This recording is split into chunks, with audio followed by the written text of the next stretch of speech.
Good morning. Good morning. Hope everybody is well this morning. We are going to talk this boxing this fine day. Edwin Volaton, sir, good morning. How are you? All things. And Ernie V, what's happening? HMC3, what's good? Adrian Molina, shout out to Puerto Rico. My guy, Mr. Londo, Richard Paris, what's good? Akeem Idris, Edwin Volaton, I think I said what's up, but what's up, man? Ray Patterson, LaMarcus Robinson, Andre Noble, GM, good morning. Sincere Bimmer Lover. I don't know what Bimmer Lover is, but what's good with you, sir? I don't know what Bimmer is. Fanon time, what's good, sir? I'm good, man. I'm good. I am mourning YouTube boxing, though. I am mourning the credibility of YouTube boxing and Twitter boxing. And I'm now fully on board with old media. What can I say? Batman Boxing Talk was good. I'm full on board with let's go back to old media.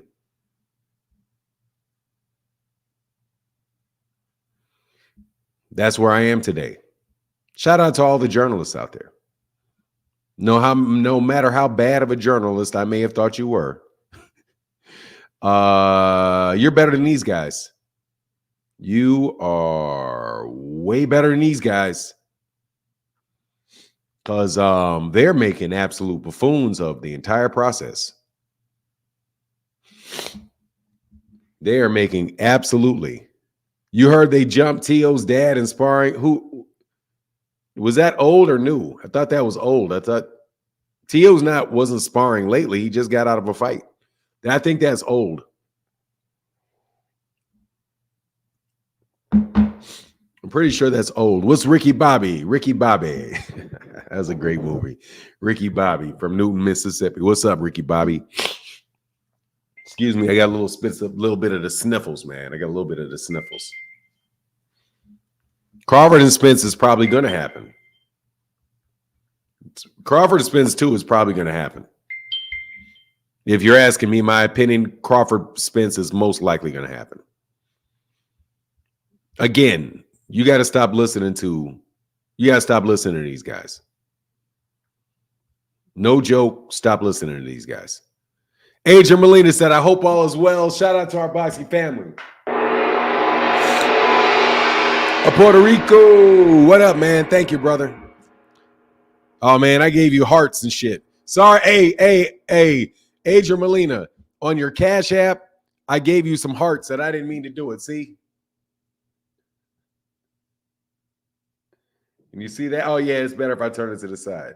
See that? I gave him hearts and roses. I didn't mean that. Okay. Much love to you, though, brother. Much love. And Freddie Jackson in the building with the $5 holler, brother. Thank you so much, man, for that support, brother, for the $5 holler. Need it, man. Need the support. So thank you so much. I'm going to have to be very careful about my emojis that I send to you because it is Valentine's, and happy Valentine's Day to everybody. May you and your significant other have a wonderful day. And if you don't have a significant other, may you have a wonderful day. These not this. Sorry, Fanon. What you talking about? Cash App. Cash App is a way that you can support the channel. Cash App. It's an application you get on your phone that allows you to send money between people.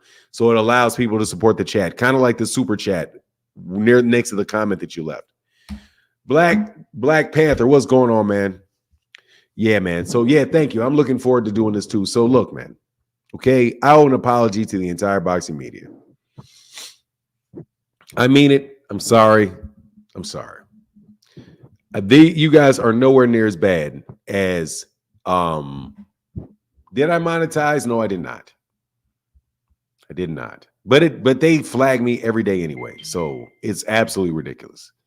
Every day I have to appeal to get it. Every day I have to appeal. Every day I have to appeal. Mr. Kilburn. Thank you, brother. Thank you for the $5 holler, brother. Thank you for supporting the channel, man. Thank you, Edwin Volaton. Thank you, Mr. Kilburn.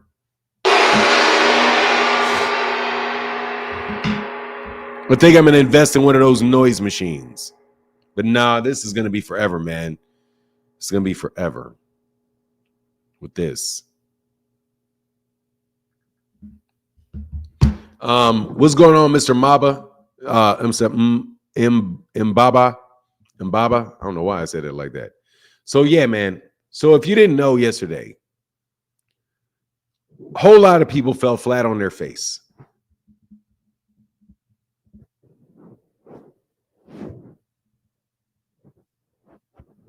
No, they're not going to leave me alone for nothing. No, they will always do that. No, they didn't demonetize my channel, just the video itself, just this live stream. And I don't know because they always overturn it. It's almost automatic. So I don't really know because unlike, other people, I don't know who flagged me or if I was flagged at all. Like, everybody except for, special circumstances, which don't exist.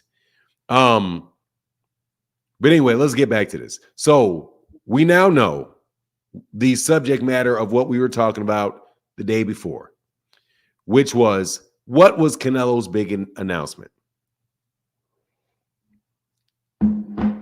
Canelo's big announcement was, in a general sense, what I thought it would be. It would be related to the channel that he was appearing on. So what Canelo Alvarez did was announce that with Azteca, or whatever the name of the Mexican channel was, that he was renewing his contract with them for another year. That he's going to continue to fight for another 5 years. And that he is not fighting a Mexican next. He is not fighting Jaime Munguia. Now, what's the problem with that? Seems pretty innocuous, doesn't it? Seems as if that is just a, regular announcement that you should have expected, seeing as he went on that channel, television channel, to announce it. If he wanted to announce something about the PBC, he could have done it on his Twitter. He could have done it. He could have done it via Twitter. But what were people saying the entire? No, not Crawford. That's a lie. One more lie. No. One more lie. No. He's not fighting Terrence Crawford next. No. That is more stories that people are telling. There's no reason to believe that he's fighting Terrence Crawford, seeing as he said absolutely nothing about fighting Terrence Crawford. And Terrence Crawford's not at that weight class. No. That is more of the same. More, let's give you the new truth. I'm sorry that the truth that I said was truth yesterday is not the truth. Let me update the truth. No, it's more horseshit. Designed to cheat other YouTubers by constantly saying things, and other Twitter guys by constantly coming up with shocking things that nobody else knows. How long are you guys going to continue to support that nonsense? How many times? Hey, man, thank you, brother. Brother PIGG said, just dropping them twos and a fuse. Great show. Thank you, brother. Let me tell you what it's going to be. It's going to be whatever Canelo Alvarez says it's going to be. And it's going to be whatever Canelo Alvarez says it's going to be. That's it. We can speculate about it. We can tell you what it's probably not going to be. Process of elimination. No, it's not bigger. Shut up. You are the biggest misinformation carrying piece of shit that comes by this channel. You fucking buffoon. Okay? Let's get you out of here. So I'm not listening to you today. You want to click the link so I can call you an idiot? Do that. But you, I guarantee you, are not going to be talking here for the rest of the day. See you later. See you later. You are terrible for boxing, G-Man King. You are a liar. That fight is not bigger. It's not. More importantly, the PBC doesn't think it is. The PBC, the people with the PBC said it's not. It's not. They don't believe it. Since they don't believe it, Canelo's not going to believe it. What are the chances of him fighting Charlo? High. High. The chances of him fighting Jamal Charlo are high. Odds on favorite. Odds on favorite. Odds on favorite. He's the odds on favorite, is what I would say. But again, we won't know. Unfortunately, we won't know until somebody like Dan Rayfield, Mike Coppinger, Kevin Iole, till somebody like that tells us. Because we can't believe YouTube channels anymore. We can't believe Twitter people with their inside sources anymore. We just can't do it. We can't believe it. Because the trust has been completely and utterly violated to the point where I won't believe it. I spend several days every day with news that keeps brushing across, and I say, this doesn't even make any sense. You're asking me to you're asking me to ignore my common sense to believe you. You're asking me to ignore my common sense to believe you. Canelo Alvarez has not said a word about Terrence Crawford since he said, "What's in it for me?" Why would I do that? Somebody else very close to the PBC said on tape, that is not a big fight. That's not a big fight. And they keep talking about how people out on Twitter, people in the Twitterverse, and people in YouTube land, always talking about how big fights are, but we actually have the numbers. And those fights are not big just because you say they're big.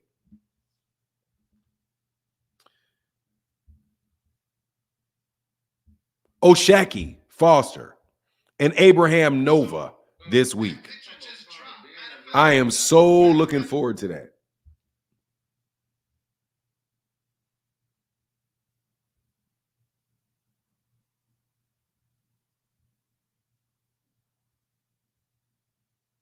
Yeah, hold on one second.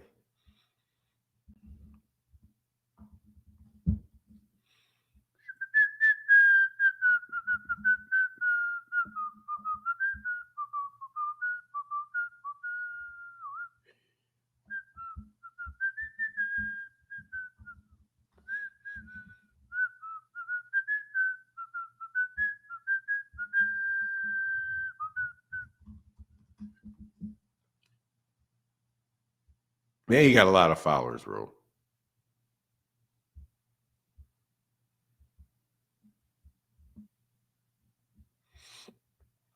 Give me a second.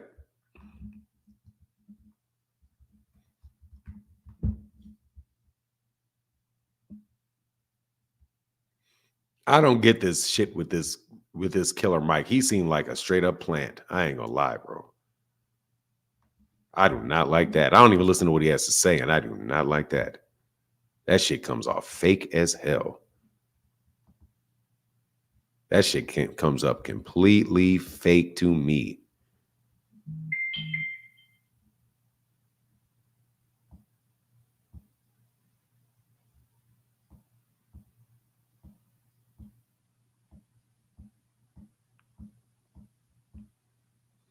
Hold on one second.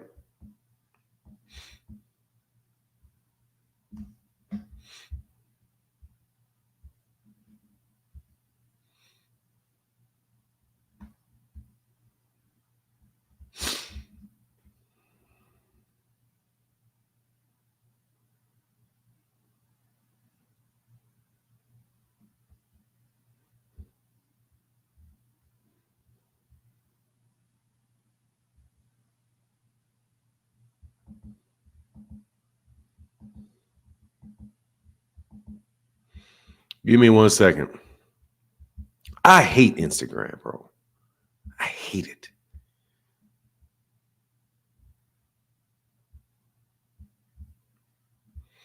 All right, I got what I needed though. All right. Any thoughts on? Oh, I got Tito Rodriguez. I got Sinise Estrada. I always ride with Sinise Estrada. Superwoman. I always rock with Sinise Estrada. Marquis in the building. Thank you, brother.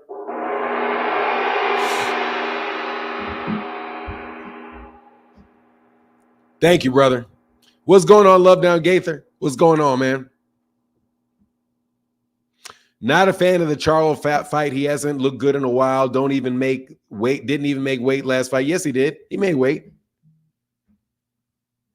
I'm purposely suspended from IG and Facebook. That's because you be riding up on Devin too much. That shit should be against the law, bro. All that goddamn lying y'all doing. I'm getting contract lectures now. Man, y'all better be careful. Y'all be careful. That dude's setting you up, man. You getting set up, man. You guys going too far, man.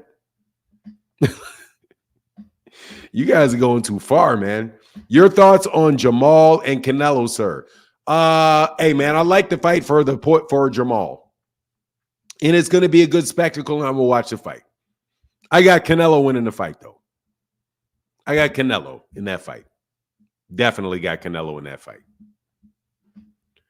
Canelo, I think, is a terrific fighter. Jamal looked good in his last fighter. I never dropped a word on either about boxing. Oh, well, then stop trying to fly drones. They get you. They should get you for what you say on my page. Did he miss it? I don't think he did. But if he did, I don't think did he? I didn't think he did. I don't remember hearing that, but okay. If he did, he did. I don't remember hearing that though. But again, like I said, I don't know everything. So if you tell me, I'll take your word at it. I'll take you at your word because you don't lie a lot. I don't constantly catch you telling me things that ain't true.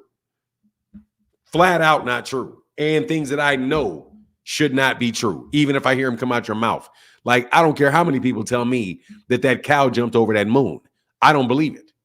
Oh, but you don't know that cow jumped over the moon, though, do you? Dumbasses. He came in at 166. Okay.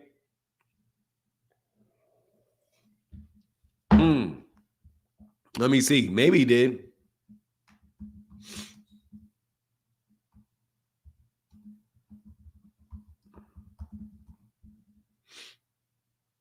Yeah, he did. Yeah, he missed it by 3.5 pounds. He said, man, I ain't doing that. That's funny.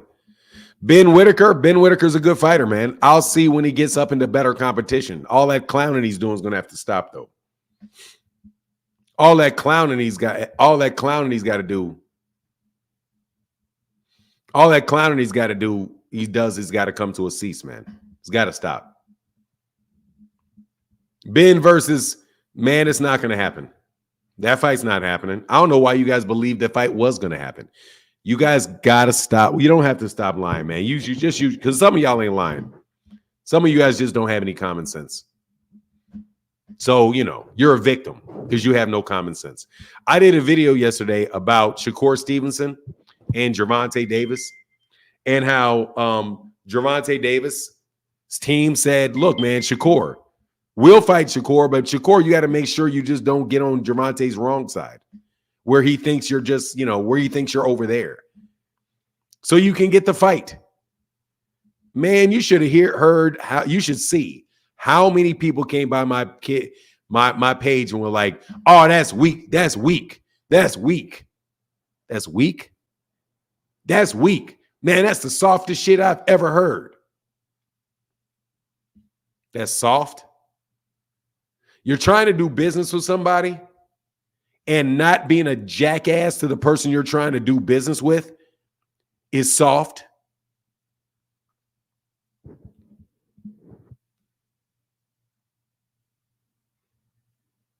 You think that's soft? You guys are fucking buffoons. Hey, Mr. Pigs. Oh, thank you, sir. Thank you, Mr. PIGG. And my guy, Cash App Me Too, said, what happened, Rick Glazier? Fraud. And more importantly, thank you so much, brother, for that support. What happened to everybody that quoted him?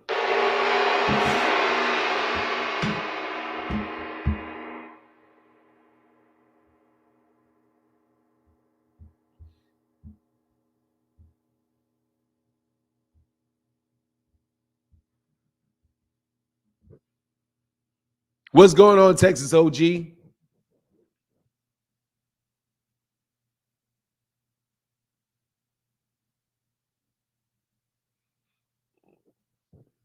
Anyway, they got really mad about it. Because I said, look, man, why don't you behave in a fashion where somebody actually wants to fight you and doesn't think to themselves, I don't want to do any business with you. Go away. I don't need you. And there's a whole bunch of people was like, that's soft. No worries. Be tough. Be tough. Go ahead and be tough. Be a consistent jackass to people and see how far that takes you. No worries. Be rough and tough in your Afro puffs. And we'll see how far that gets you. And when you get to be 50 years old and you ain't got shit, then maybe you can look up and be like, you know what? Maybe being a tough guy ain't all it's cracked up to be. OG Barber, thank you, brother. Said best boxing channel need a wrench. Morning. Hey man, I don't do the wrenches. That's Barber D. Thank you so much for your support. Barber D does the wrenches. So you got to get Barber D got to get you that wrench. Oh shit, I sent another heart. Yeah. I'm telling you, Lady Rage, yeah, dog. Get rough and tough with your Afro puffs. Man, these dudes be wearing Afro puffs, acting like they're tough. Like, man, y'all better get out of here, man. Everybody's tough. Oh, I'm such a hard guy. Kyle Porter, come on, don't get timed out. That's fucking stupid. Like, seriously, Kyle, fucking think for a second. Jesus, what is that? I said being an asshole means you're probably not going to get a fight. That doesn't mean just because you're nice, you're going to get every fight. Fucking stop it. Stop trying to be contradictory with every fucking thing. Because you just reverse it and the shit don't make no sense. You would have been better to say, oh, this guy acted like an asshole and he got the fight. That's the example you should use. Please, Kyle. I want to have talks with you, man, but you can't keep just flipping shit for the sake of flipping it. Okay? That's not a like comparison. I never said if you act nice and you're polite that you're going to get everything that you want. I never said that. That's what your example relates to. I said that Gervonta Davis' team said, look, man, we'll fight you. Just make sure you don't want to make Tank not want to fight you because you're being a jerk in the media all the time. And it's not true that and Deron Ennis has nothing fucking to do with Gervonta Davis. Nothing.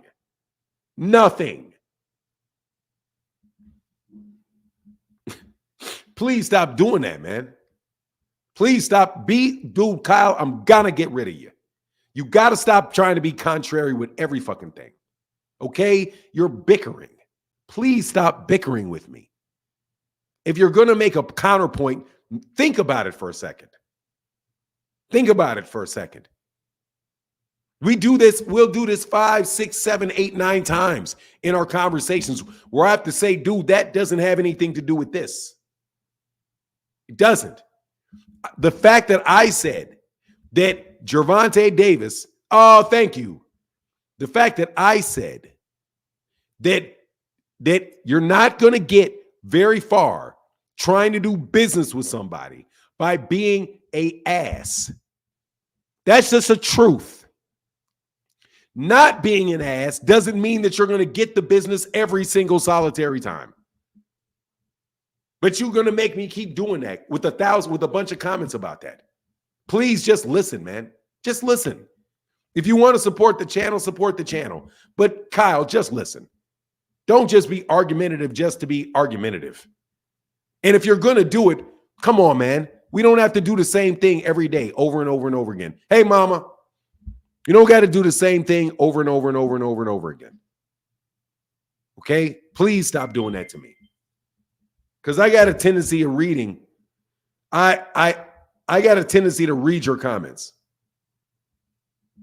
But the simple logic, I don't want to have to keep doing. That's simple logic. I say being a jerk can keep you from getting a fight. Well, there's people that are nice that didn't get them. What does one got to do with the other? That's all I'm saying. Being an ass doesn't help because you're going to make money together. You're making money together. If you like one another and you want to make money together, you'll get a guy to fight. You may get a guy to fight.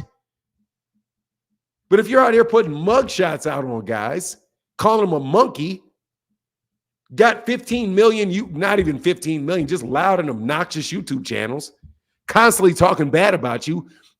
If you put a tweet, you're inundating his tweets with a bunch of garbage.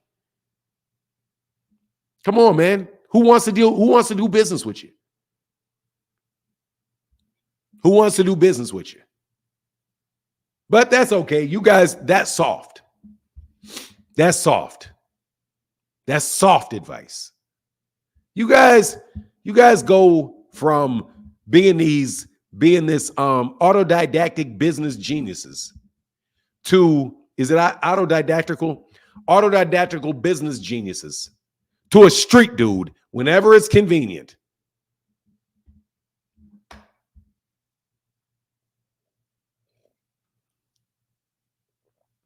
I don't want to talk about those clowns anymore. I don't want to even talk about those clowns anymore. To me, that shit's clown. That's clown shit. That's all a bunch of clown shit. Straight clown. You guys are clowns. Every day you tell me something that's not true. I listened to something for 5 seconds yesterday. 5 seconds. And I heard the biggest amount of bullshit. Uneducated bullshit. Right away. I listened and I was like, what? Man, y'all better be careful. Y'all better be careful. Y'all better be careful. The things that you say are dangerously close to defamation. Dangerously close to defamation.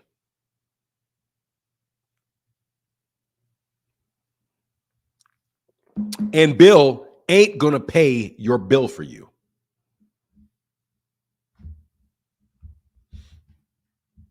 I'm telling you, man. Bill is not going to pay your bills for you. You better slow down. I heard something was said about Al Heyman yesterday where I thought to myself, man, y'all better pray Al Heyman don't hear this. Y'all better pray that video does not get to him. Because if it does, and he wants to, your ass is going to be in a lot of trouble for the things y'all say. For the things you say and how you said it.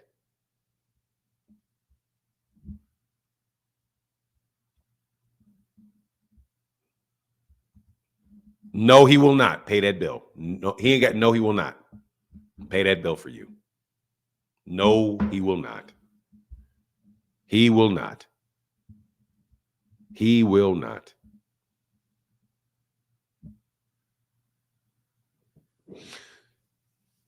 He will not pay that bill for you.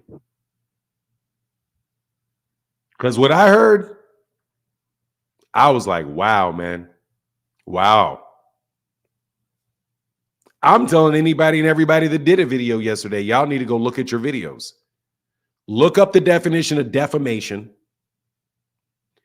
Look at your videos and see if maybe you did it. And hope that you get it down before they see it. Because that was reckless. Reckless. Reckless. Reckless. And I am not telling anybody what it is. Because I don't want to alert the authorities. Because if it was me, oh Lord, and I had the money, oh Lord. I did what? This is what? Oh, okay. Oh, okay. Uncle Bill better get you an attorney pretty quick. You guys attempt to tear down the PBC, man. You guys better slow down. You guys better slow down. You playing with people's money and reputation. Too much. You play with people's reputation way too much from a position of complete and utter ignorance. Complete and utter ignorance. Anyway, what if Al Heyman ain't messing up boxing? If anything, well, no, let me tell you, man. I appreciate Devin Haney. I don't want to talk about Devin Haney anymore, man. I don't want to talk about Devin Haney. I want to talk about Gervonta Davis and Shakur Stevenson. Because that's a fight that can take place. That's a real fight. Look how rappers started suing gossipers. Man, I'm telling you, man, I heard something yesterday where I was like, hold on, man. No. You are so wrong. You are so wrong. Man, don't play. Don't play, bro. Don't play. You need to keep Al Heyman's mouth into terms like this. What if I think it could be maybe? It seems like what I heard was when you start speaking in that like this is what it is. This is what he does. That's defamation. Because what y'all said he did, he didn't do. He didn't do it. You don't know that he did it. You don't know that. You don't know that. You don't know that. And you guys need to stop playing lawyer. I'm telling you right now, you need to stop playing lawyer. All you guys, you need to stop playing lawyer. You're not a fucking lawyer. You guys are not lawyers. Stop it. Stop it. Just like you shouldn't go out on the street giving heart surgery. Bro, y'all shouldn't be giving out legal advice. You guys need to tuck that shit. I'm trying to tell you, you better tuck it. Dude, there is not a licensed attorney out here that will do half the shit y'all do. They won't do half of it. Wouldn't say half of it. Lawyer means liar. No, it doesn't. It means law. Somebody that's an expert at the law is what it means. You're a fucking buffoon if you think lawyer means liar. But okay, go do your own, dumbasses. Hey, Tank has a great boxing IQ, higher than given credit for. He will find a way to adjust to Shakur. Man, I'm telling you, that's the best fight right there. I really want to see that fight. Hey, thank you, man. A little support. I don't agree with it all, but I like content daily. Appreciate the work you put in. Thank you, Kyle. I appreciate it, man.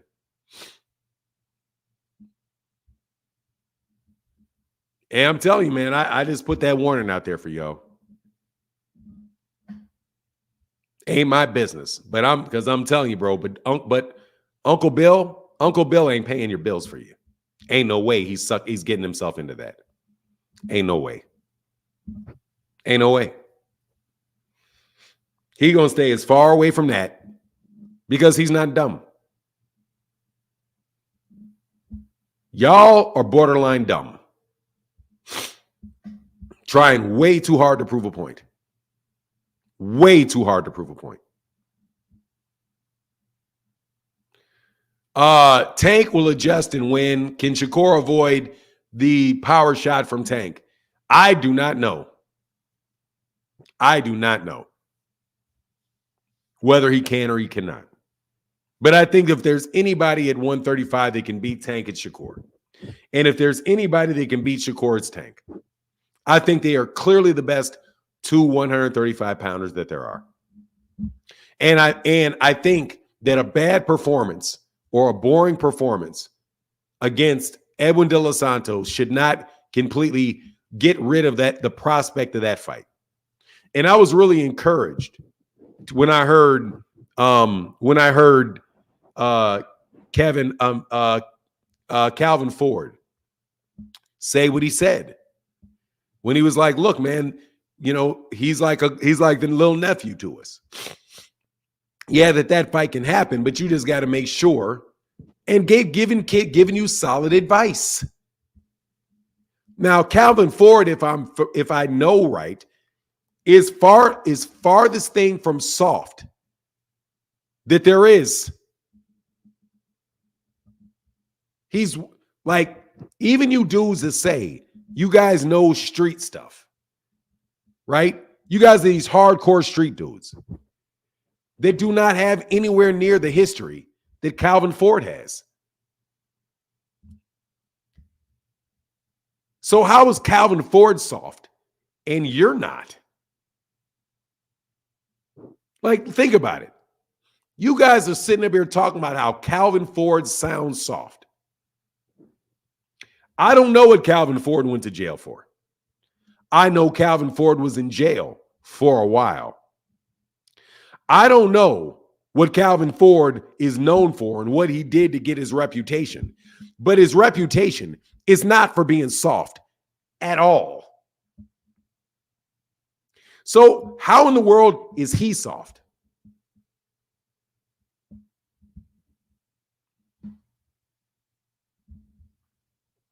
How is he soft? Can somebody explain to me why the guy that said it and is giving you advice? I'm not talking about boxing. I'm not talking about boxing.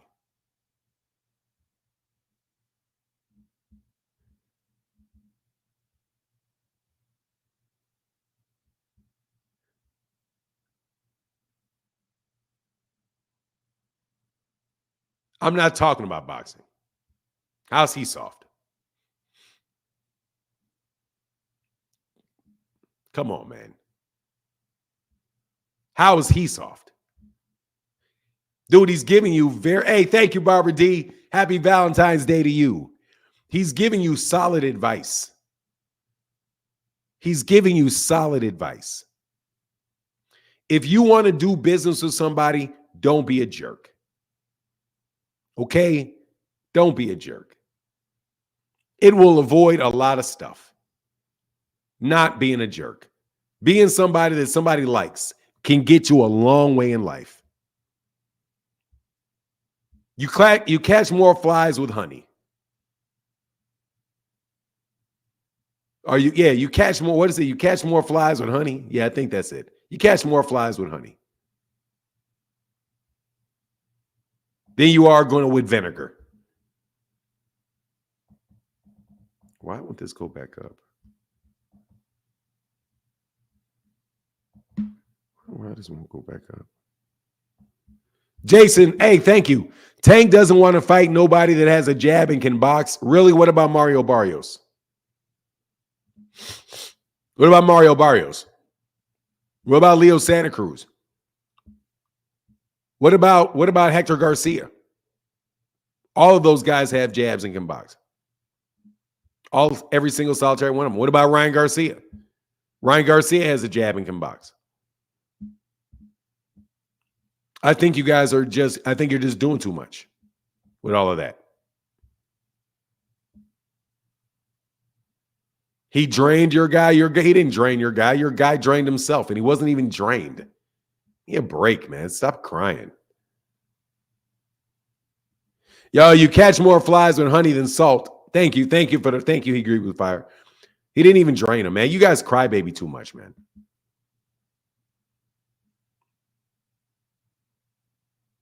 Jose, would you like to click the link, you fucking idiot? Leo Santa Cruz can box, you buffoon. Where do you guys come from? Like, where do you come from with this stuff? Where do you come from this stuff? Where do you come from? That Hall of Fame boxers cannot, Hall of Fame level boxers can't box. Ryan Garcia absolutely has a jab. Ryan Garcia has a good jab. He doesn't just have a jab. He has a good jab.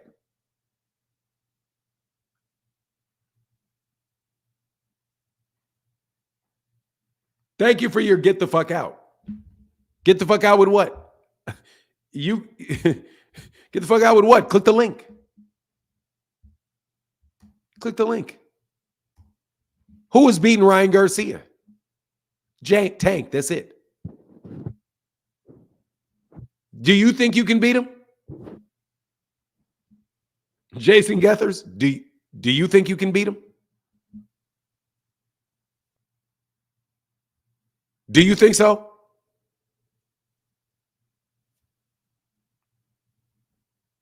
Ryan Garcia has a very good jab. It's one of the best things about the guy. He's tall, he's long, he's got a very good jab and a very good left hook. He's got a very good left hand, period.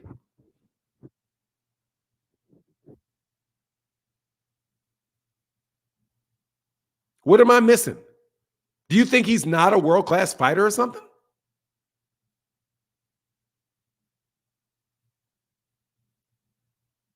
Or does he have to have like a Larry Holmes jab for you to like it?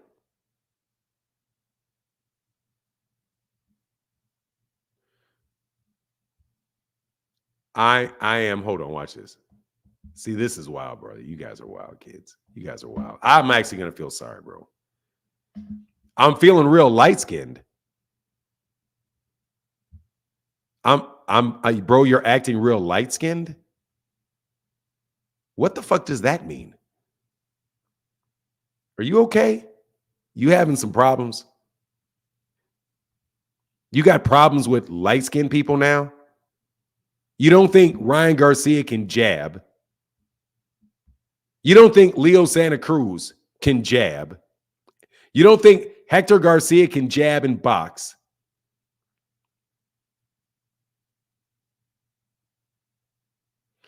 You can what? You can beat him? Thank you, Jason. You're just trolling, right? Okay, I get you. Thank you for your money, man. I will now read your comments and thank you for your support. You're not serious, but I appreciate you. Here's the link right here.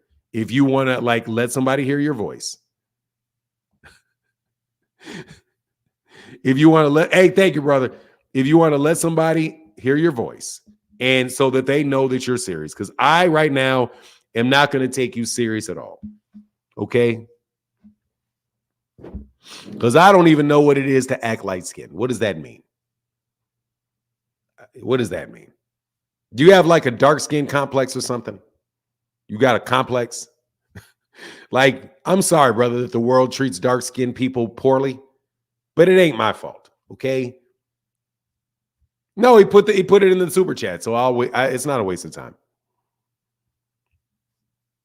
I'm sorry that you have a color complex. I'm sorry that somebody made you feel bad. Okay. I'm sorry. They shouldn't have done that to you.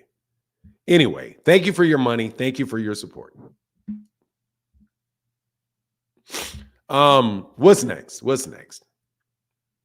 Let me put the link in the chat again.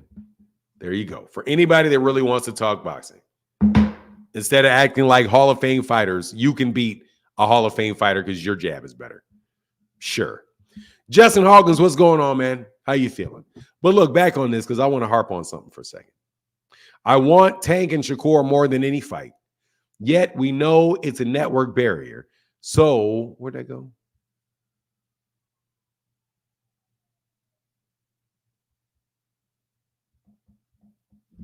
What is this? Man, why is this not working? Some things just don't work. Oh, I know here for boxing. I know. I mean, I know here. I don't have to be.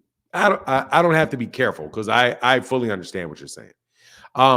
Yet I'll say, okay, I want Tank and Shakur more than any fight. Yet we know it's a network barrier. So asking for a fight now, we know not available is stupid. Well, look, I'd like to talk about the fight because I want to get off the fight that's never going to happen.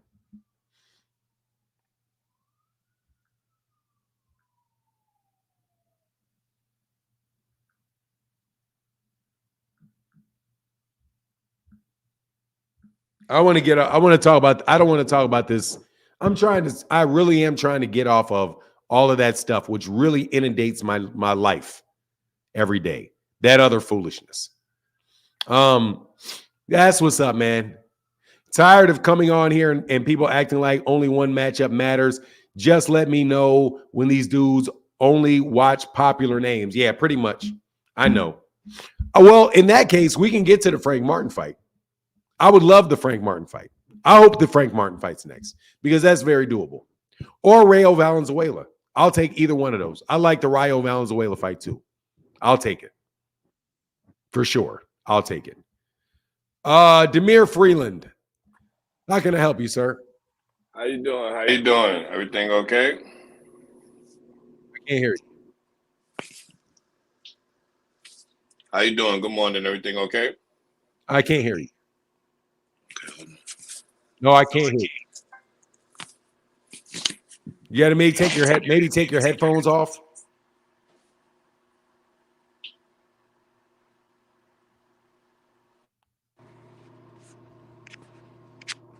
Can you hear me now?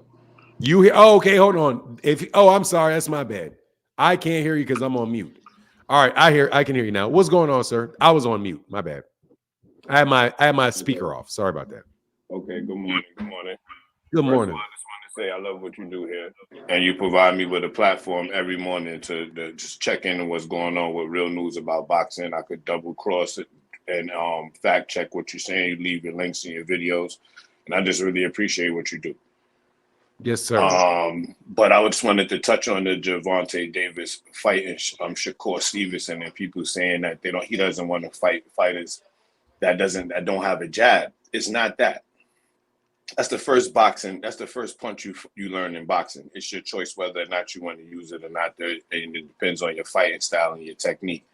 I feel like the issue with Shakur Stevenson and Gervonta getting into a fight, besides the promotion, like Calvin Ford said, is the disrespect. I don't think that if you idolize a person or you come up under them and you have respect for them, that you should at some time turn around and disrespect them for publicity.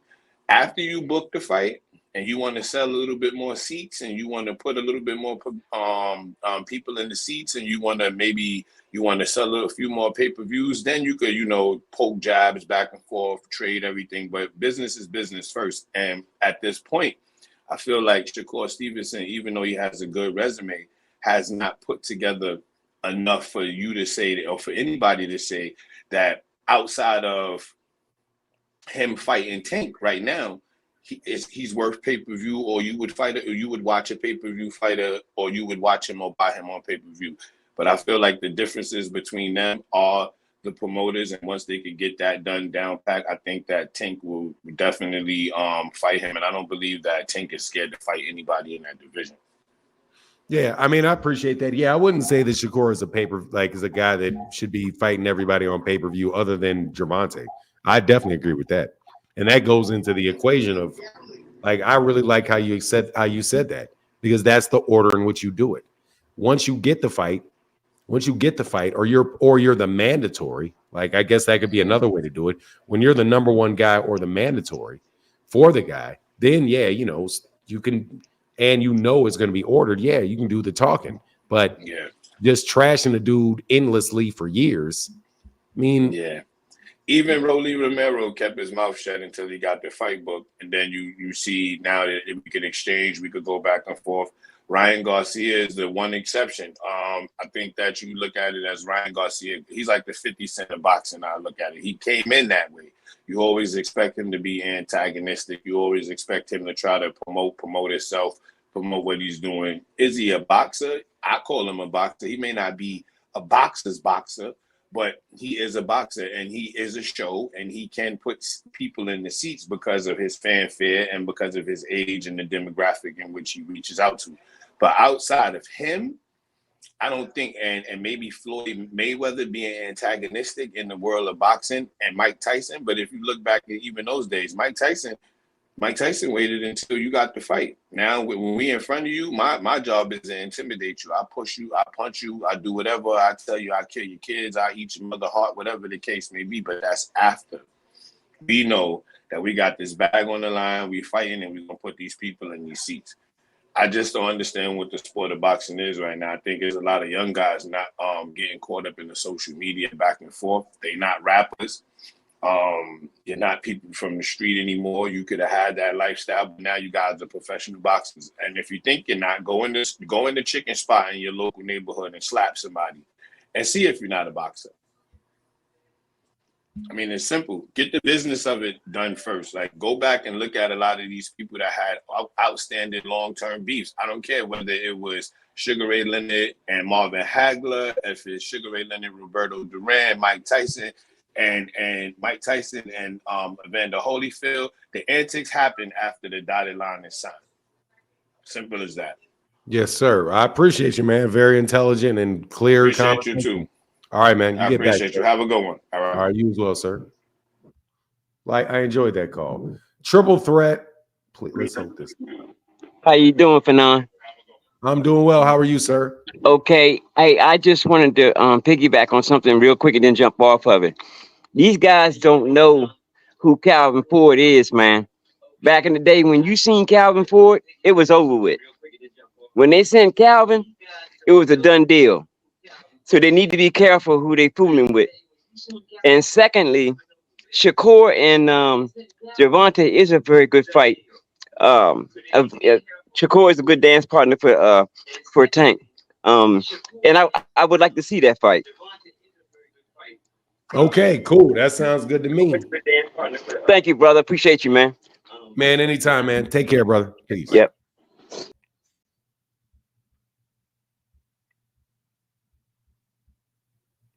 Hey, man, it is what it is, man.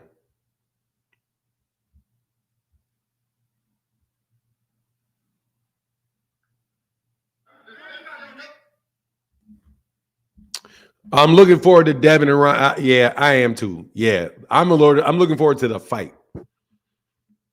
I like Fanon. I like big events and spectacles. Give me Tank and Pacquiao.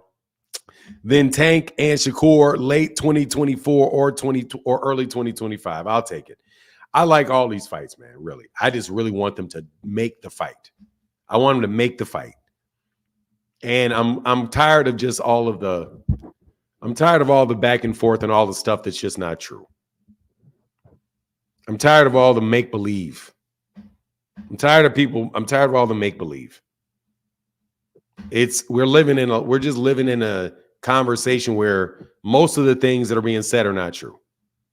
Not just every once in a while things are not true. Most of the things are not true. Most of them.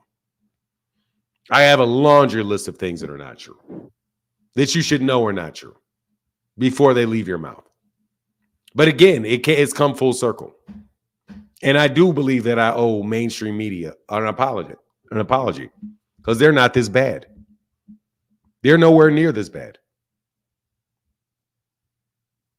They're nowhere near this bad. They're not blatantly for sale. YouTube news and Twitter news is blatantly for sale. Blatantly for sale. It is crooked. It is crooked. It's journalism without any type of ethics. Journalism with no ethics, no symbolism, nothing similar. What is it? What's the word? It's it's nothing like ethical. Semblance, I think I'm looking for the word semblance. Nothing similar to an ethical code. Nothing. It's not politically correct. They have a journalistic standard that they have to come close to adhering to. It has to be, they have to come somewhere close to it. I listened to a video yesterday just because I wanted to hear. I was like, okay, I know this is not true, but let me listen to it. Literally, the person didn't even say anything for the first 8 minutes. For the first 7 minutes, it was nothing. There was no conversation whatsoever. I mean, they spoke, but they didn't actually semblance. Thank you, Mr. Pragmatic. No, they have no semblance of an ethical standard. Thank you, Mr. Pragmatic. No semblance of an ethical standard. I listened to somebody talk I don't know what the length of the video is. Let's say the video was 6 minutes. 4 of it, they didn't say anything at all. Just repeated a bunch of stuff. Like there was nothing in it at all. Like just nothing but talking. And then for like a second, they talked about what the topic was. It was completely untrue. The whole thing was just to get you with the title. The whole thing was just to get you with the title. The title was the whole thing. And then 6 minutes of nothing. Leaving people with the impression, if they didn't get all the way to the end, and I mean all the way to the end, what they were talking about. It's just a way, it's crazy. It's crazy. So I really do owe an apology to Dan Rayfield. Dan Rayfield, Dougie Fisher, Steve Kim, Kevin Iole. Because when I first started listening, because they're not perfect by any means. But they're nowhere near as bad as this. This is terrible. Like, terrible. Rick Glazier is terrible. Kyle Porter, how can I help you? Good morning, Fanan. I would like to definitely see the Tank versus Shakur fight. Do you have any concerns that Shakur is just going to move when he feels that power from Tank and fight similar to what he did in the last fight, where it's not going to be an entertaining fight? He's going to have no. I know he deserves the fight. That's what I know, and I know that he's a top level fighter. So, agree. It's just what it is. Like It is what it is. It's if it's the one guy's the best and the other guy's the second best, whichever way it is. Then the fight should happen. And I hope it's not boring. I hope that it's not somebody runs around. I hope not. I'm concerned. But at the same time, can't have your cake and eat it too. Can't say you want to see the best guys in the division fight each other, but then you don't want the best fight to take place because you don't like the style of it. No, I definitely want to see the fight like yourself. I wanted to know your take on how it would look, watching the fight. If you're fearful like myself of it just being Shakur, running, because he did that against Nakatilia as well as De Los Santos. He didn't fight Nakatilia. Yeah, he did. at 130. Oh, Nakathila. I thought Nakatani. Yeah. Okay, I'm sorry. I had Nakatani in my mind. Yeah, Nakathila. I mean, it is what it is, man. Yeah. It's gonna be And what it is. If you're what fighting a big puncher, you you're got fighting a big puncher, the big puncher, and you can outbox him, you outbox him. I mean, that's not Shakur's fault that he can outbox. What's he supposed to do? Let me throw my chin in there and get teed off on to make you happy? No, man, you do what you got to do to win the fight, and he won the fight. I'm not knocking him for that. It's kind of what Jermaine Ortiz did. It's kind of like what Jermaine Ortiz did against Teofimo, but it resulted in just a lackluster event, you know. But I guess if you're trying to win, you do what's best for you. I totally get it. But. Yeah, I mean, I'm not worried about it. I think the same thing would happen with Devin. I don't think it's any different. You could have Devin fight him. Devin's going to do the same thing. Devin's going to fight like Shakur Stevenson did against Edwin De Los Santos if he ever got in the ring with Gervonta. He's not standing there. Yeah, that's very possible. He's going to. It's not just possible. It is 100% probable. It's beyond possible. It's probable. He's not going to do it. He's not going to fight Gervonta Davis like he fought Vasily Lomachenko or how he fought George Kambosos. He'll get knocked out. Yeah, he's not going to do it. He's going to get on a bicycle and he's going to move and move and move, and he's going to try to do jabs and move and move and move and move and move. If he does anything different than that, he's an idiot. Because if he doesn't do that, if he does do that, he's going to get knocked out. Yeah, I can't dispute that. Hold on one second. Listen to this buffoon. You never saw the sparring. So what do you mean? It proves you never even saw the sparring. Who's he talking about? Fuck out of here. And there's sparring and there's headgear. There's headgear and big ass gloves in sparring. Anyway, well, that's my take on that, Kyle. All right. And then I just wanted to ask your take on the Canelo and Crawford fight. Like, who do you really think would be successful? Bro, we got to keep it to one question, bro. Okay. All right. If you could. We got to keep it to one, bro, because there's not going to be just one. There's going to be another after that. Yeah, I appreciate it, but it's consistent. I didn't know. My answer to that is the Canelo versus who? I'll answer the question, though. Crawford. Canelo Alvarez versus Crawford?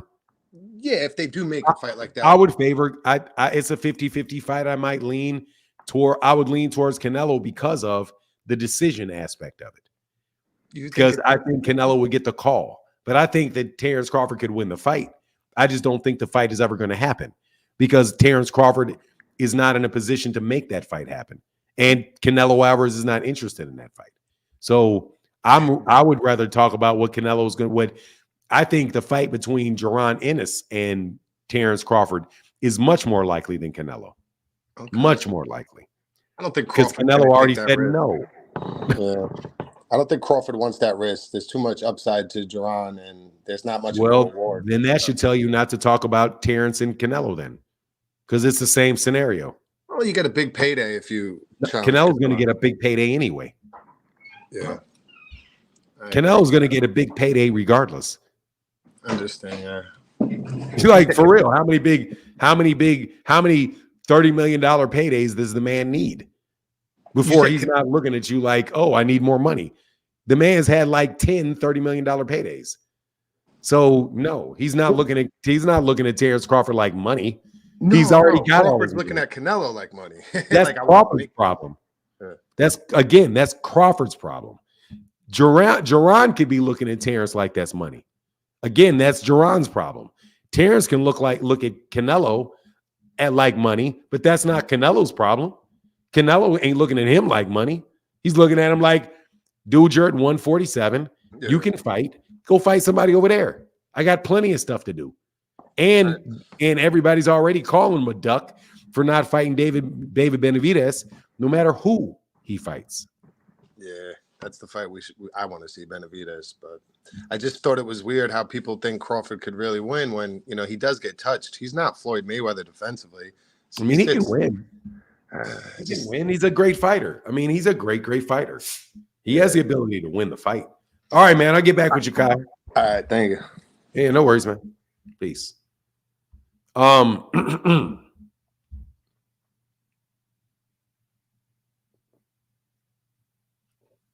Canelo's not looking at these dudes for money, man. How much money does he need? He's set beyond set for life. He's set for a couple lifetimes. What's he need? What does he need? I'm going to make an extra $5 million for Terrence over Jermell. The person that wants it for the money is Terrence.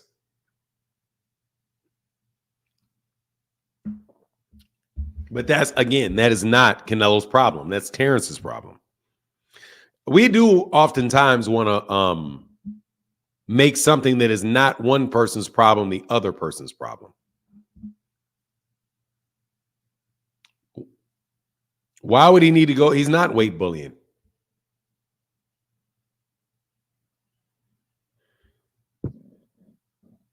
You're just making shit up, SS King. See you later, man. I'm not going to block you. You're just dumb. No worries. I shouldn't block. You'll learn eventually. You'll learn. Now Ryan Garcia is better. I forgot you was a noob, Richard Hill. Shout out to you. What's up, noob? I forgot. My bad. What's up, noob? Of course Ryan's better now.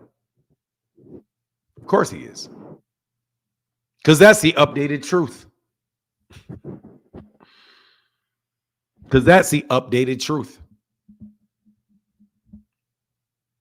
Oh, you said not? Oh, okay, let me go back. Maybe because I do sometimes not read thoroughly. Man, why is this not working? Breaking news. Haney fighting a bit bigger, better, healthier Ryan. Oh, you're laughing at that. Okay. I'm not Troll King. You're a troll. Oh, you're trolling. Okay. You're just trolling. You're just trolling. You're not serious. I didn't see the laugh. What Crawford style can beat anyone? That's why I made up my mind and hope and pray they pay Bud a good bag to fight Boots Ennis. Bernie the Boxer was on Mill City. He said it's the bag. Dude, they just need to sit still and wait for him to have to do it. They just have to sit still and wait for them to have to do it. That's it. Terrence Crawford likes to negotiate with the long game. So just sit there and wait. Just sit and wait. If you sit and wait, he's going to have to come to you eventually.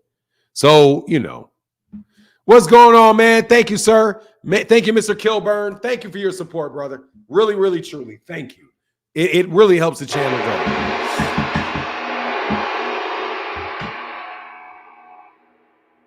I'm sending hearts, Robert. Robert Kilburn, I just sent you a heart. I didn't mean to do it. It's Valentine's Day, and I keep pressing it on accident. Nah, man, you just with Terrence Crawford. This is my take on it. If I'm Terrence Crawford, I hold out and try to get as much money as I can out of Errol. If you're looking for the money, then it's going to be Errol. I mean, at the end of the day, Errol's going to come around to Errol. It's not going to come around to anybody else. Dude, nobody's going to pay Terrence Crawford $15 million for Tim Tszyu. That's delusional if you think that that's the case. Tim Tszyu is not that type of guy. All right? It's not that type of guy. You're not going to get $15 million fighting him in Australia. You're not going to get it. How can I help you, King? Good morning, my good brother, Fernand International Boxing. You're not my brother. And let me say this again. You're not my brother. But I would like for her to ask you to please not lie today. I'm going to state a fact today, actually. Okay. And try to get your opinion on it. I wanted to get your opinion on Subriel Matias's 3-fight deal with DAZN. Who do you want to see him fight in those 3 fights? How do I know that that's a 3-fight deal? That's what I've read, man. And who did you read it from? There was a link from Eddie Hearn. It was linking to Eddie Hearn. Was it in Boxing Scene? I don't know. I'll have to go back. Okay, let's assume that he has. I'm not taking anything that Eddie Hearn says seriously. However, Okay. I will say, what do I think about a 3-fight deal with them? I don't With know. the zone, yeah. Yeah. With the zone, who Matchroom do I box. want to see? Yeah, would you like to see Liam Paro, Anybody. Richard Hitchinson, and then Devin Haney? Would you be okay with those 3 fights? Would you Dude, think that's what are you trying to get? Seriously, man? Thank you, Rashad Warren. Rashad Warren. Thank you very much. Matchroom posted it on Twitter. Thank you. Okay, yeah, I there you had go. seen it, but I didn't. I don't care. I'm not trying to sucker you or nothing like that. I'm just asking you No, for for an real. opinion. I'm not talking about. I'm telling you, I'm not on a conversation to help you do fucking commercials for whoever's paying you or whatever motivation you have to continually come by my channel. I'm not interested in talking about Sabril Matias and those guys. All right, Okay. one last There's thing. no not one last nothing. Okay. Not one last nothing. Every day you come by trying to distract the conversation onto something else that makes me feel that you're getting paid by somebody to do it. Put it in the super chat and I'll answer. Okay? Put it in the super chat and I'll answer. Whatever reason it is that you keep coming by here with this nonsense, pay for it.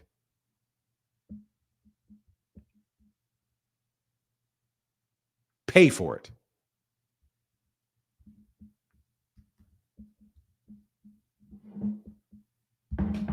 I'll tell you what I think. I don't think Canelo is going to the zone.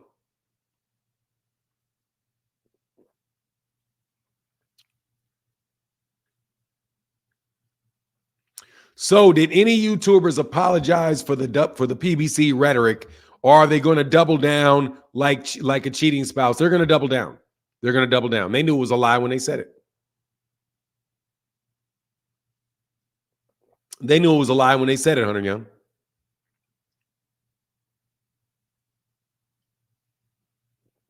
You got to pay, King. You got to pay. I'm not doing that. I don't want to do that with you anymore. You tried to get me to talk about this news. You tried to get me, what do you think about Canelo Alvarez leaving the PBC and going to the zone? You wanted to talk about that. And I said, stop. I'm not going to talk about that until it actually happens. Then the news comes out. And nothing like that. I see you, Robert. Hey, man, sorry about them hearts, man. I didn't mean to send you no love like that, dog. Hey, it's all good. Hey, man, I appreciate what you do, man. Your channel is amazing. Your insight, love it. I just got a quick question for you. I'm going to jump off. Yes, sir. Canelo and Bivol at 168. That's what he wants. Canelo wants it up. What are your thoughts on that? I love Canelo, but I kind of get little mixed feelings about why he won't take it at 168. Oh, because he don't want to lose everything in 160. Well, let me take a man at his word. A man at his word says is that, look, man, I wanted to beat you for that 175-pound belt. And you have that belt. I want that belt. So if I'm going to fight you, no, I don't want to be the guy that is going to now be claimed I brought you down in weight to fight you, right? So it could be that. You know what I mean? It could be that. It could also be, if you want to be more skeptical about him, say, well, he doesn't want to lose all his belts to Dimitri Bivol, right? He don't want to lose all of his belts there. So, Dimitri Bivol wanted more money, and that's the other thing. The money. The guy won, but you're trying to give him the same pay as the last fight. But I got an issue with that. I love Canelo, but those two things have been bothering me. Hey, man, I'm Canelo. What you want me to say? You know what I mean? Yeah, but see, that's the thing about Canelo, as he got older and he's gotten more of his resume and he's did what he did, he's earned it. I give it to him. He's earned it. His decision-making process to me almost seems like I'm the king. I do what I want. And sometimes it's not rational to what we think for as a legacy, but he's always saying legacy. So that's where it confuses me at times. And once again, I'm a Canelo fan. Yeah. But I get a little heartburn when those areas come into play. Like that $5 million, I was like, yo, you got to pay the man more than that. You know what I mean? He beat you last time. He has nothing to prove in a sense, except he could do it again. You need to go in there and dominate him and make it seem like you just had a bad night the last fight. Yes, sir. I mean, I agree 100%. So that's all I wanted to say. I wanted to hear your thoughts. I'm glad. I didn't know if you was going to be on the same page as me, but I'm on the same page, man. Because look, my thing is, I've always liked Canelo, but with Canelo pop dirty, there's nothing you can say about it. You know, when Canelo hasn't fought, when these other guys that you want to see Canelo fight, you know, over the course of several years, and guys that are in the weight class that they didn't leave the weight class. Right, they're there. You want to see him fight these guys. And I think for me, the real painful part of his career was the DAZN time with the Billy Joe Saunders and the Callum Smiths and the Yildirams and the Rocky Fieldings. I took the Daniel Jacobs. I don't mind the Daniel Jacobs. Yeah. You know what I mean? I didn't mind it. But then he came back with a good one with Caleb Plant for Undisputed. That's a good one. I thought Plant was going to give him a little bit more of a fight. Man, Canelo can fight, man. But that's when it told me that, you know, okay, yeah, he is the man for sure. Yeah, I just think that I really do believe Canelo when Canelo is, because it's tough, like to empathize with somebody, right? Like if you put yourself truly in the shoes of somebody else and like you think, okay, I'm Canelo. Everybody wants to fight me. If I don't fight this guy, that means I duck that guy. If I fight this guy, I duck that guy. So look, man, I'm about to just wake me up when it's time. Manager, tell me who I'm going to fight. Wake me up. And then, but if it's somebody I really want to fight, like Floyd, like that's the first time I really heard him be like, I want you. You know what I mean? Like, I want Floyd. Like he really wanted Floyd. And I think maybe like after the Gennady type of thing, you know, he's just, you know, like anybody would be. He's just kind of like the man, you know? And you got Gervonta pretty much in the same situation where, like, if he doesn't fight this guy, he's ducking that guy. If he fights this guy, he's ducking that guy. So, because everybody really wants to see what he's going to do, and he's the center of attention. So, you know, I'm trying to be more fair, not fair, but more empathetic to what people are thinking. But I understand at the same time exactly what you're saying. Because you know what else it is? Benavidez. What is it? What else is it? No matter who Canelo fights, he's getting a payday. It could be a beach bum. He's getting paid. He is. So he has that advantage that every other fighter doesn't really have. He can fight who he wants for whatever reasons he wants. And so that's where I start to lean towards that empathy and say, well, he just wants to beat him at that 175 or whatever. He just wants to beat him up there so he can get that revenge. He don't want to see 168. Yeah, but his team want that fight. But for the boxing world, you know, we want to see him at 168 with him. I mean, look, man, he's going to lose to Dimitri Bivol anyway it goes. 168, 175.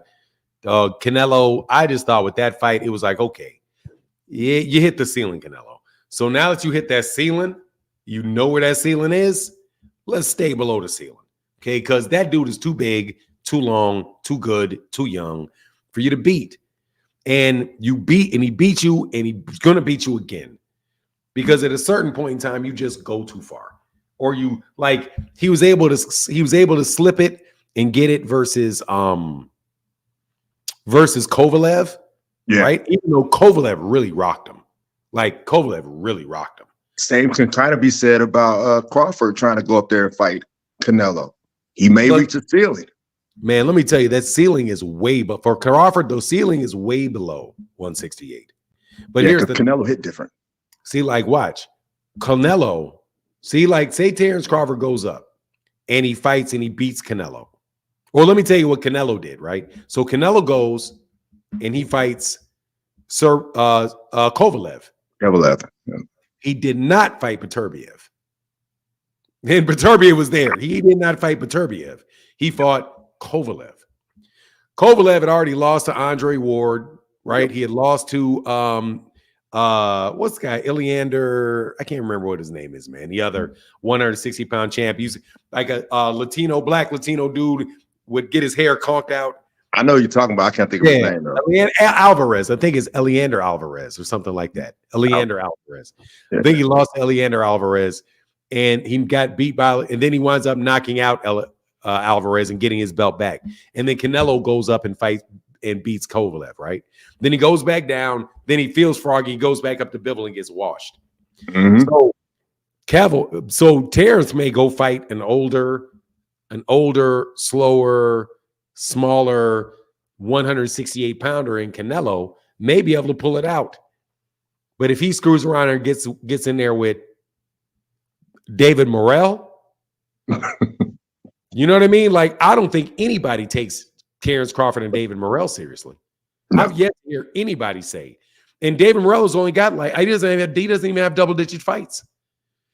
Right? So nobody's taking, like, as soon as you mention David Morrell, I mention, really, whenever I mention David Morrell or David Benavidez, with Canelo, people automatically say I'm hating and you're trying to get him beat.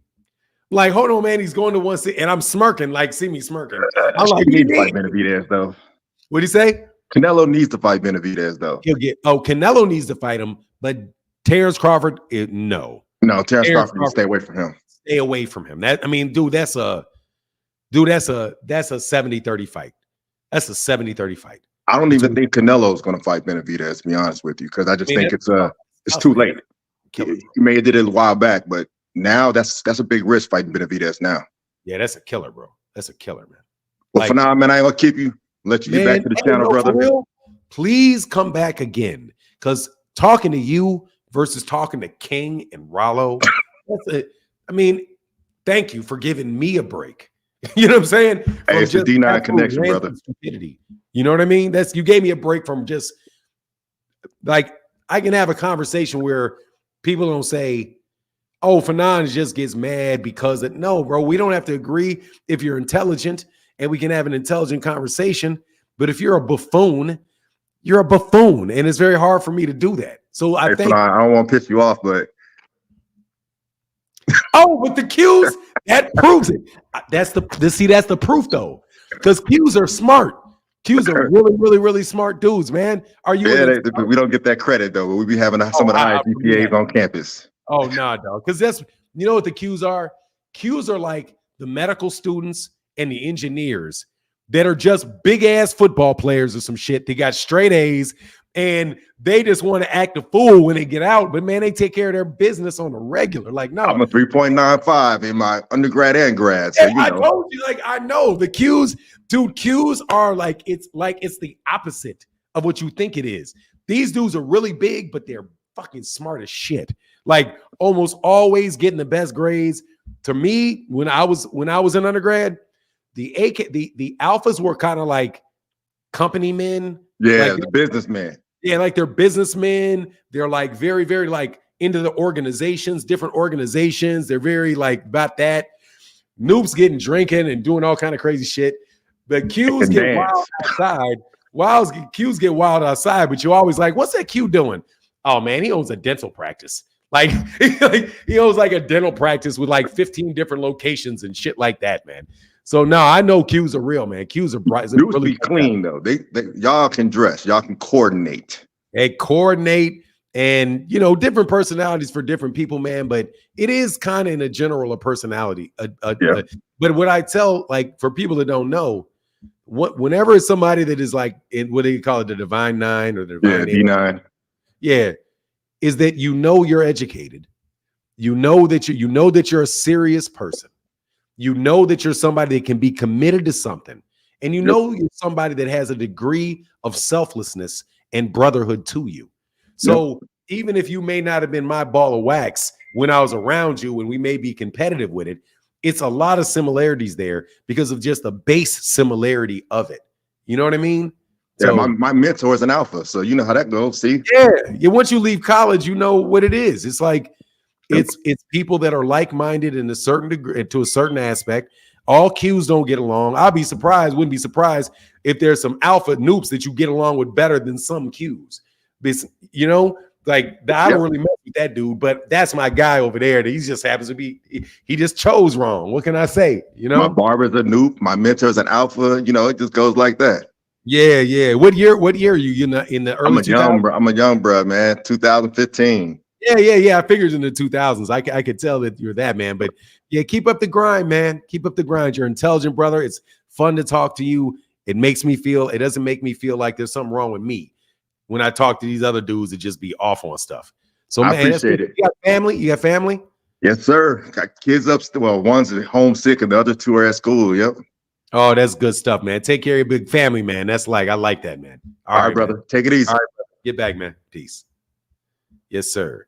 Yeah, man, that's real stuff. Phoenix the Assassin, what's up, brother? How you feeling today, man? Feeling pretty good. Feeling pretty good. You know, I know those people mad that what they thought Canelo was gonna say ain't what he actually said, but you know. Mm-hmm. But yeah, I think it's kind of good. Because like having another way for people to watch fights, like and on top of that, a different demographic, you know, different countries. So like, I think that is a good business move for them, and I think that ultimately, like, shoot, won't that help bring in potentially more views as far as worldwide pay-per-views, and not just you know, No, that's not the deal. It's not the it's deal. not. No, let me tell you what happened, just so you know. I thought it was like that Azteca TV thing, like the show It fights is, on but there, wasn't it? it is, but what they said was that he announced that it is not going to be pay-per-view. Every Okay. to them. So he came on to say, number one, he just renewed a deal that he already had. And he said that all of our stuff is going to be free to you. None of the fights in Mexico are going to be free, are going to cost them any money. So it's going to continue.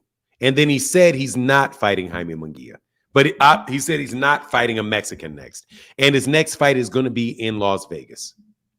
So that's what the announcement was. What I believe he was doing is I think he was trying to get multiple things going on. Multiple things going on. One is to have, because I know they hear the rumors that are spread every day on YouTube. Every day. Because it's worldwide. It's worldwide. So you got people from America sitting in their living room making shit up that goes all over the world. And so people in Mexico are like, oh, you're fighting Munguia? I saw the news that you're fighting Munguia. They're like, I'm fighting Munguia. Oh, yeah, you're fighting Munguia. Then you're fighting Crawford. Then you're fighting David Benavidez on DAZN. So if they're going to get inundated with all these questions wherever they go. So once they get a deal done, which is to renew what they were doing on Boxing Azteca, they make an announcement. Now, to me, Phoenix the Assassin, it was obvious what it was most likely to be. The most likely choice was that he was going to announce a deal with the network that he's on, right? Because why would he be announcing he's going to DAZN on Azteca TV? Well, that's just common sense. Because like, I didn't think it was going to be anything, you know, related to what his promotional contract is or his main stuff, like with PBC, or whether it's going to DAZN or whatever else. Like, like if it were something like that, I would have imagined that a representative from one of those groups would have been there. Like, you know, if it were to be DAZN and Matchroom, then I would have figured, okay, Eddie Hearn might be involved with that, or, you know, in the highly unlikely case that it would have been something with Golden Boy again, then I would have expected Oscar to be a part of it. But I mean, you know, looking at that is just like, I don't know how people jump to that idea, considering like PBC just started, you know, with Amazon Prime. Giving these you people, know, you're giving them too much credit. They didn't believe it. They didn't. They didn't believe it. They don't believe it. They're not stupid. They're not operating. We're not operating on some great level, higher level of intelligence than them. Sometimes I wonder. No, don't wonder. You're not. They're just lying. They're just lying. They're not. They're just lying. Rick Glazier did not think that that was true. He knows that he doesn't have a source. He knows nobody told him that. He knows it. He's just lying. The people that repeated it and acted like it had some credibility, no, Rick Glazier has no credibility. They just passed it on because they want, think of what they accomplished. Think about what they actually accomplished.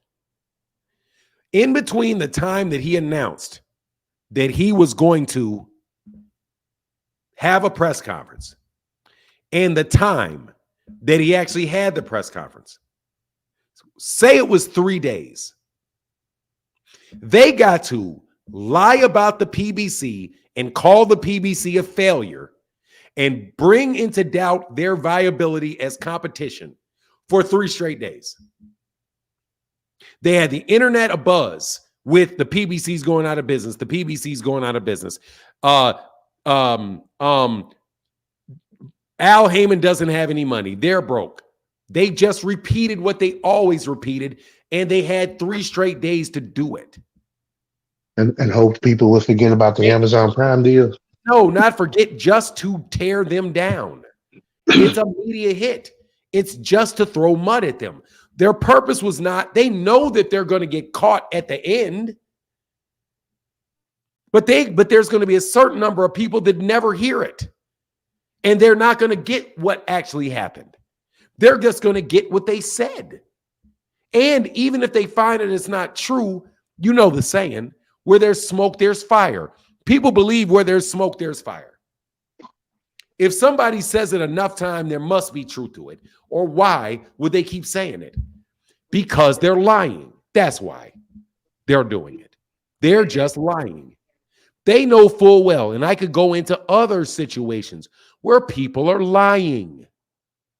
They know full well that Gervonta Davis was never offered $20 million by Eddie Hearn. And Eddie Hearn never said he did it. They know full well he was never offered $40 million. And Eddie Hearn never said he did it. They know full well that Sheik Turkey a la Sheik never said that they wanted Gervonta Davis to fight Devin Haney. But they said it anyway. Because they just want to muddy their names. It is a social media hit job. They don't care. Some of the mud is going to stick. You can clean most of the mud off, but some of it is going to stick. And you're going to have to clean it.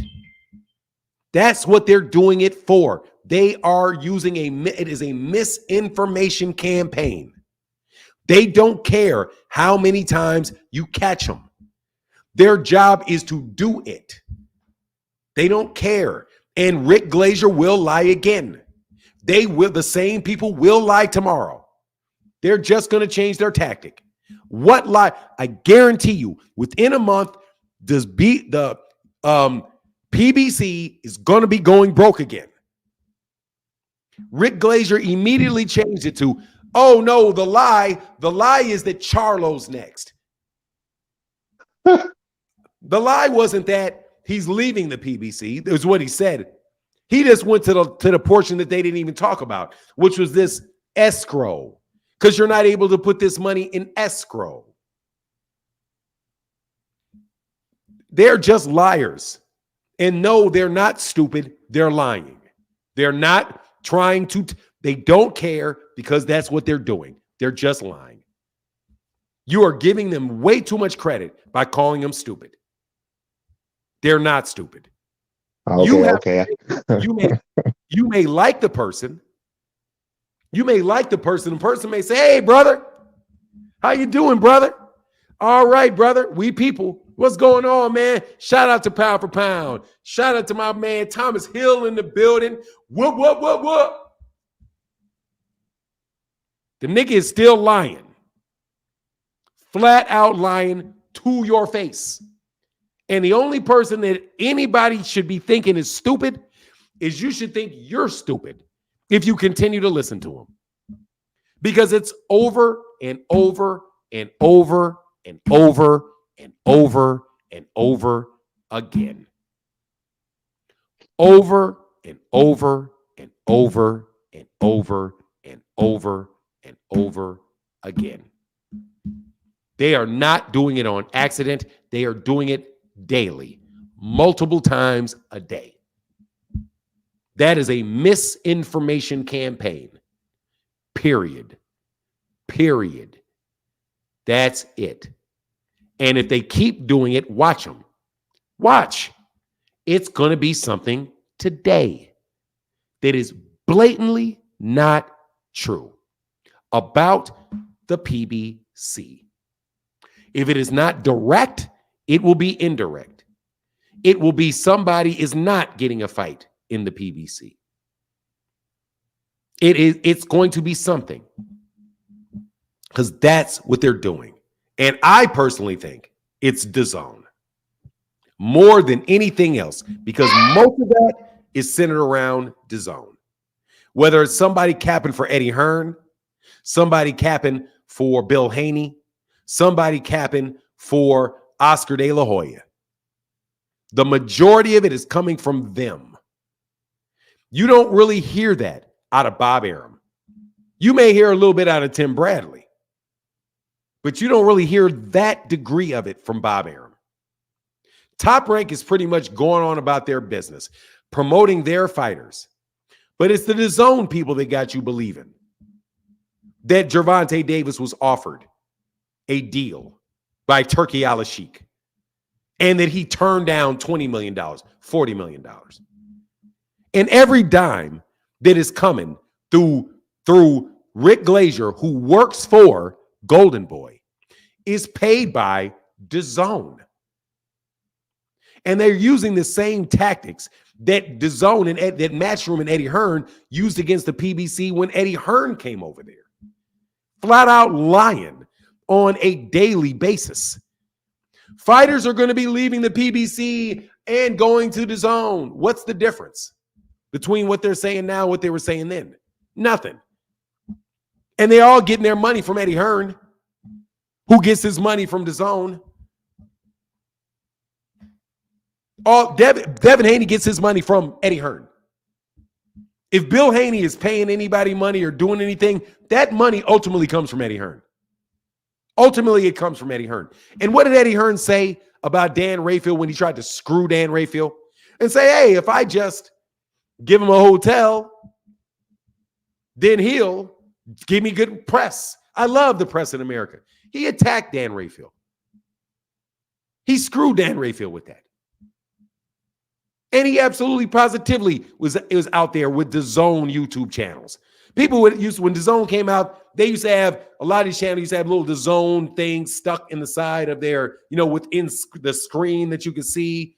A bunch of them were like DAZN, DAZN, DAZN, DAZN. Now what are they? PBC's going broke. PBC's going broke. Saudi Arabia's got all the money.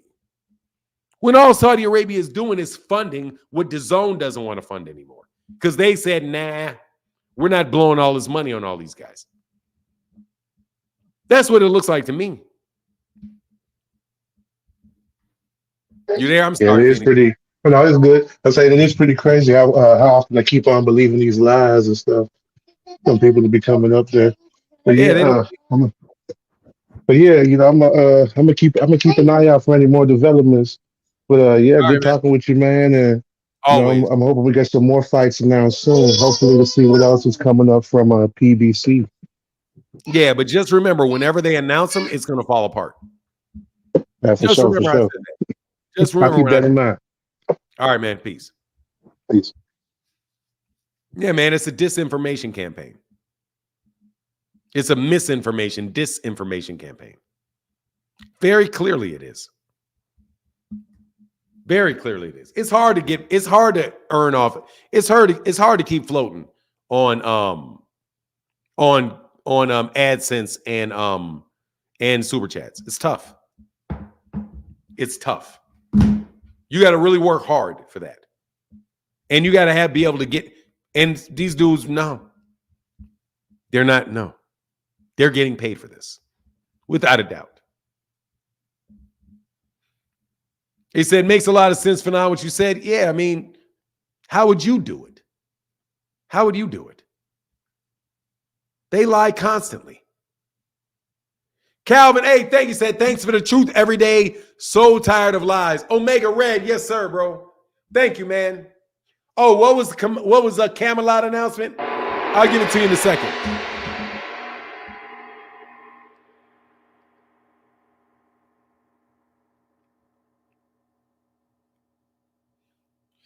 Armageddon. Hey, thank you. Hey, brother, thank you so much, man. Robert, thank you. I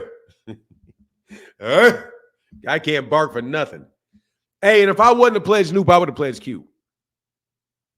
For sure. If I hadn't pledged Noop, but I was always gonna pledge Noop. If I wasn't, I would definitely been I'd have definitely been a Q. Definitely would have been a Q. Thank you. And that's huge. $50 holler.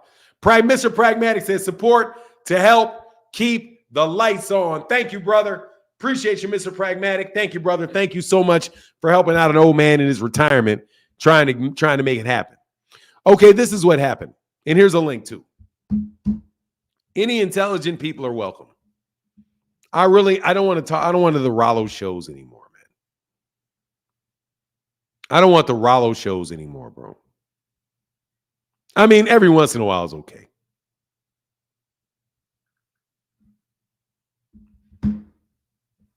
What do you mean, why pledge Greek? What do you mean, why? Why did I pledge Greek? Pledge Noop? I pledged Noop. I didn't pledge Greek. I pledged Noop. I am Greek. So for me, it was a no-brainer. Because people always say, if you're black, why would you pledge a Greek fraternity? Shit, because I'm Greek. That's why. It's all in my DNA, baby. So I'm a black Greek, literally a black Greek. So I can do that.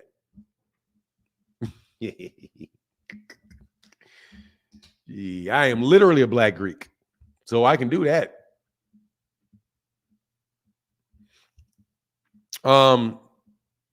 What's up, D?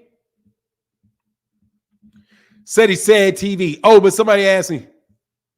Oh, he said that was my question. Oh, yeah, why pledge Greek? Because I'm a black Greek. That's why I did it. I was born black. I was born that way, man. My mama Greek. My mama Greek. My granddaddy Greek. My great-great-granddaddy Greek. They all them cats way back. Greek. That's why I got this bald head, big nose, and floppy ears. But if you want to know the history, I can explain the history of black Greeks because in the 1910s, 1920s, when they were founded, they were not going to allow you to have they were not going to allow no African organizations at University of Illinois. That's why. Because the Greek organizations were already established. So that's the only way on colleges and universities that you could get a society together is to become part of the Panhellenic community. So they separated it. We couldn't be part of the Greek fraternities of the white fraternities. So we had to start our own. He said, yep, you're a black Greek, Fanon. Yep, I am black Greek. So can't nobody get mad at me. I want to know why you Italians are pledging Greek. Anyway. Oh, when was the last time I went to a homecoming? Never. Never have. I've never went to a college homecoming. Never. So when the next time I go, last time I went. Anyway, here you go. Here's a link. Let me get back. Nah, man, I haven't done any of that. Homecomings. Yeah, I'm sure he is in them dogs are a bundle of. Oh, and I'm sorry. Let me get back to the question, man. The question that you guys had was, what was the announcement? The announcement for Canelo Alvarez. The announcement I had for Canelo Alvarez. I know it's 1911. I know Richard Hill. I know it's 1911. I'm talking about everybody from the 1910s to the 1920s. Because I don't know when the Qs and the Sigmas were founded. I know the Alphas were 06. We're 11. I think we were the second. I think the Qs came after us and then the Sigmas. Sigmas may not have come around to the 50s for all I know. So I just didn't know the time frame of all of that. Actually, the Deltas came before the AKAs, so 1914 for the Sigmas. Okay, thank you. Yeah, so right around that time, early 1900s, you couldn't join the white ones, and the only organization they were going to let you have was Greek. That's it. Thank you, man. Thank you, Justin Hawkins. Yeah, I didn't know when they, Sigmas 1914's Qs were when? When were the Qs? When were the Qs? Faith has said, I'm so thankful for channels like this because I'm sick of channels that are rubbing Devin's feet every day. Yeah, they bought it out. They bought new media. They bought those guys. Bought them. So it is what it is, man. You should have treated them better before they sold themselves. You know what I mean? But they were sold. Sell it, sold. They were sold. Good year, wrong frat. Yeah, I don't know. When were the Qs? I forget with the Q. Yeah, good year, wrong frat. Yeah, they were sold. So it is what it is, man. They working too. They work hard. Excellent family dogs will protect you with their lives. A beautiful breed indeed. Yeah, I want a Cane Corso, but I got to get my wife got demands on me before I get another dog. And plus I got a dog. So, I'm going to be with my dog. I got my dog. And, when it's time for my dog to transition into another dog, then, hopefully I'll be able to get it done with a lot of delicacy with the wife. Or I just show up with it one day and wait for her to forgive me. One or the other more than likely is going to happen. Either I'm going to have to do something that make that it be like, okay, she's cool with it, or I'm just going to pop up with it one day. What chance do you give Thurman of upsetting Zoo? A good one. A good one. I think it's a 55-45. I give him a good one. American Bullies is the greatest pets. Yeah, I'm okay on them bullies. Fernando, I remember when your dog got out in your neighborhood, was knocking. Yeah. Yeah. He's not. I mean, he's safe though. He's a safe dog. He's a safe dog. But the news was this: exactly what I said it was, that he was going to announce a partnership with Boxing Azteca. It was that he had an announcement that he announced an extension of his partnership. He announced a continuation of his partnership with Boxing Azteca. He also announced that the fights were going to continue to be free and they would not be on pay-per-view because he wanted all Mexicans to be able to see the fight. He also said that he will not be fighting a Mexican next. So that takes that Jaime Munguia stuff out of there. And then he said after that he is going to be fighting in the United States, or along with that, because I don't know what order it was in, because I don't speak Spanish, that he was going to be fighting in Las Vegas and not in Mexico. Those were the announcements that he made.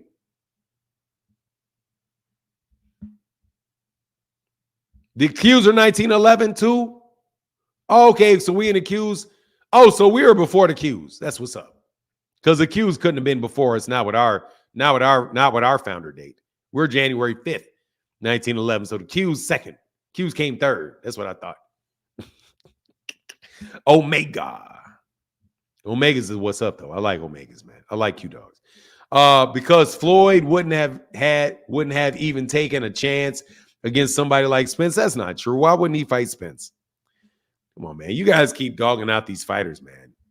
Keep dogging out these fighters. You keep dogging out these fighters for no good reason. I guess you're just trying to make yourself. I don't know what that is. Who are you trying to make good by saying that, Dwayne Jones? You trying to make Terrence Crawford look good? Who does that make look bad by you saying that? Founded in 1911, but incorporated in 1914, Omega Sci-Fi. I'll still take 11. What number do y'all say? What number do they say? What's going on, Wayne Witherspoon? What year do they give when they say they were founded? So I know the year that they give. Because we were Kappa Alpha Nu before we were Kappa Alpha Psi. So, you know, things change. We were Kappa Alpha Nu. But people said Kappa Alpha Nigger. All right, that's what's up. So I'm going with that. November 17th, 1911. Wow, that's crazy. That's my wife's birthday. Or the day before it anyway. Hey man, Bruce, thank you, brother. Big B 15233 for the boxing. Thank you, brother. Thank you, sir. Thank you. Thank you.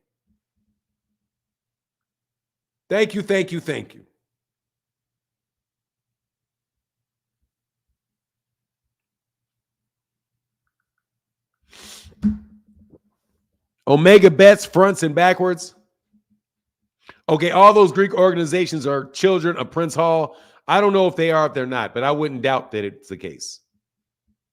It's definitely Masonic, for sure. It's definitely Masonic. Definitely Masonic.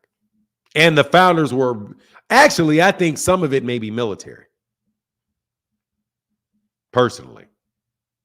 I suspect as much military as anything else. Personally. I think it's highly likely that it's military as well. Because the founders are coming out of World War I, if I'm correct. And a lot of them were in the military. And a lot of them were much older than your college age kids today. Yes, military and Masonic play a role. Yeah. I would say it's military. Yeah. Which is why I'm telling you, man, don't be lunching, dude. Don't lunch. You got to be lunching. I used to try to tell people about that. Oh, Fanon's crazy. No, I'm not.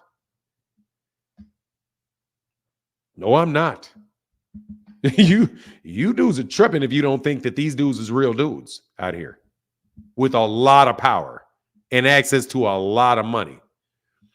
Justin Hawkins said, I'm Kappa Alpha Psi myself. What's up, Fi? Yeah, man. You young men, if you go to college, yeah. Social climbing status as well as political moves, yeah, absolutely. Q's had military and Masonic founders, yeah, and the military is highly Masonic. Nazi now, though. Crazy is it, though? Anyway, let's click the link. Somebody hit this link for me, man. Talk this boxing with me. I don't want to do that anymore. I'm not giving any more game on that stuff. Because I told you, bro. You guys think you play with black people like black people ain't got no power in this country.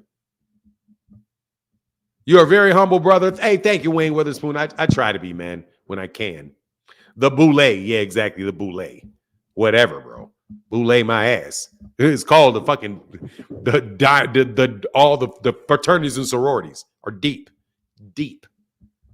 in everything. Deep. Name it deep. You know what I mean? Oh, Bond fraternity at Langston University, Kappa Alpha Psi. Okay, that's what's up. Oh, they banned the fraternities at Langston? Yeah, I'm sure they would. They've done that several places. I'm a Kappa Alpha. I'm a Kappa Alpha and proud of it. Salute. Alpha, you talking about Alpha Kappa Alpha? You're AKA and out because ain't no joke.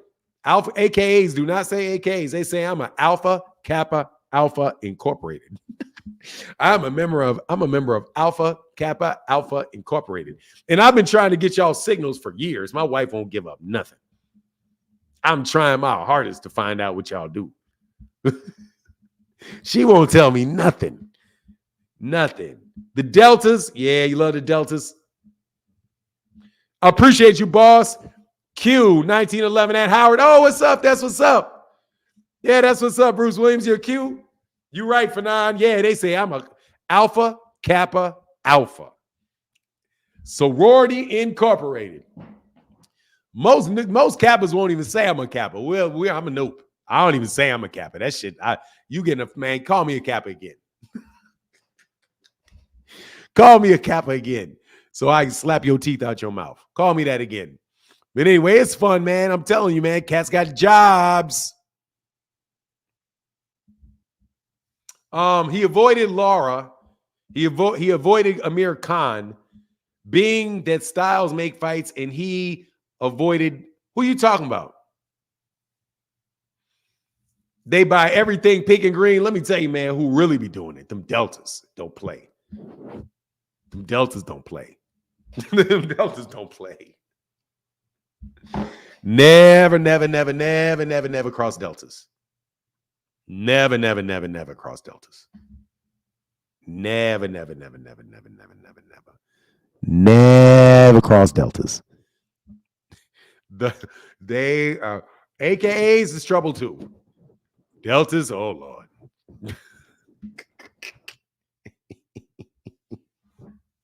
They have your ass caught up. Anyway, when were Lara and Mayweather in the same weight class? Never. Laney Lara and Floyd? Never. They were never in the same weight class. Anyway, you guys are talking about that stuff, man. I'm so glad. Thank you, God, for me not talking about this. Man.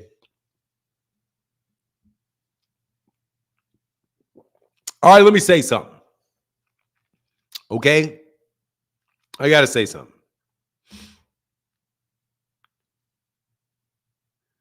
Never assume what's in somebody's contract. Never assume it.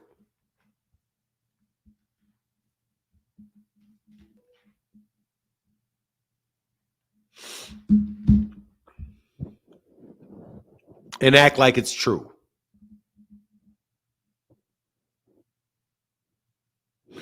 Educated gang members, I love gangs.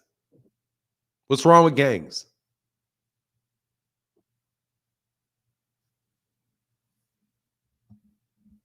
What's wrong with a gang?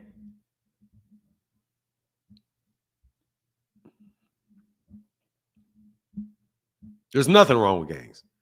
There's wrong with the violence that they commit and the things that they do. But just in and of being in one, what's the problem with that? You guys want to walk around and call yourself the scissors, the scissors and forks?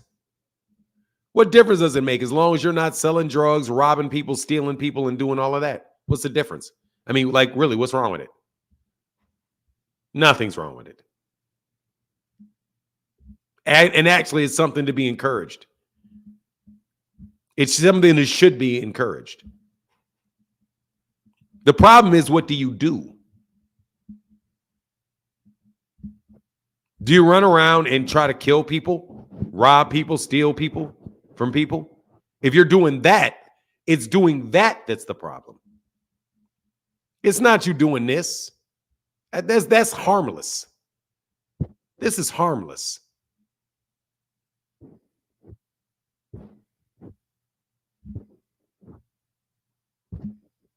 The problem is what you do. It's not anything else. What's up? So deep in the building. Make sure you guys go support my guy at the Parlor of East Wheaton. You can see the address scrolling in the screen. www.mixcloud.com/POEW as in Parlor of East Wheaton. What's going on, D Free? Exactly, there's no problem. Everything is divisive at times. Everything is divisive at times. Martin Luther King is not a real alpha. Martin Luther King is not a real alpha. Not that I know of. He did not pledge Alpha Phi Alpha. They inducted him posthumously. Or that he's an honorary. They do honoraries over the alphas. He's an honorary. We don't do honoraries.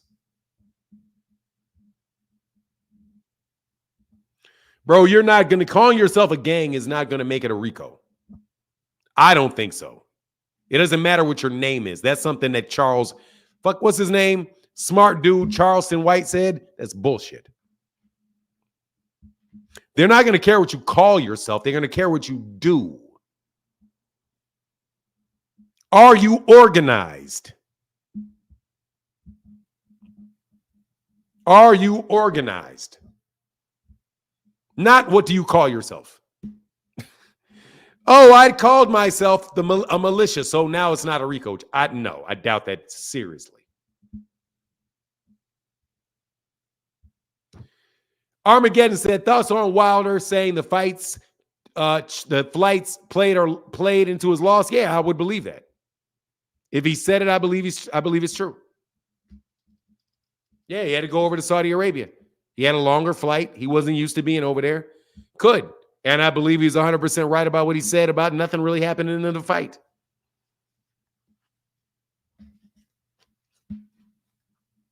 Don't believe people when they're talking about the law. Don't believe them. Ever. Don't believe any of it. I'm telling you, do not believe any of it. You better go find somebody that's educated on that and ask them. Everybody knows the law. Everybody does. But yet, if you actually talk to a lawyer and ask them a question, they will tell you very quickly, I don't know that. Unless that's their specialty. But yet everybody knows. Everybody knows. It's amazing how much you guys know about shit nobody ever taught you. That you have no experience whatsoever in writing.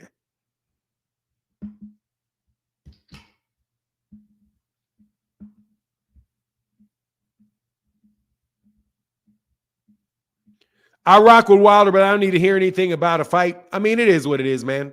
I ain't tripping on it. I'm not really pressed about it. I'm not pressed. It's amazing how people want to do stuff like that. Amazing. How many people think they can read a contract? Let me wake you up. No, you cannot. Rest in peace, my contracts professor would be looking at y'all like, really, that's what that is? That's what that is?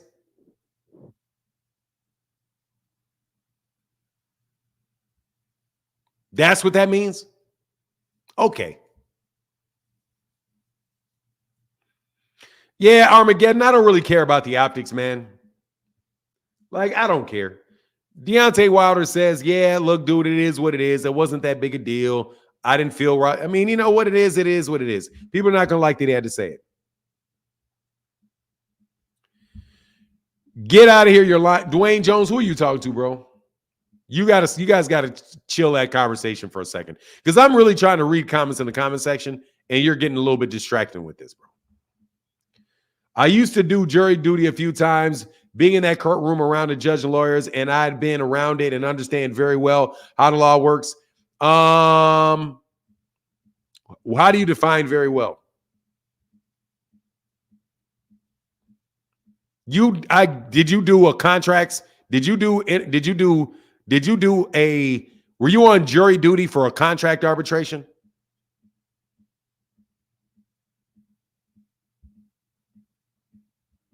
Well, here's the thing.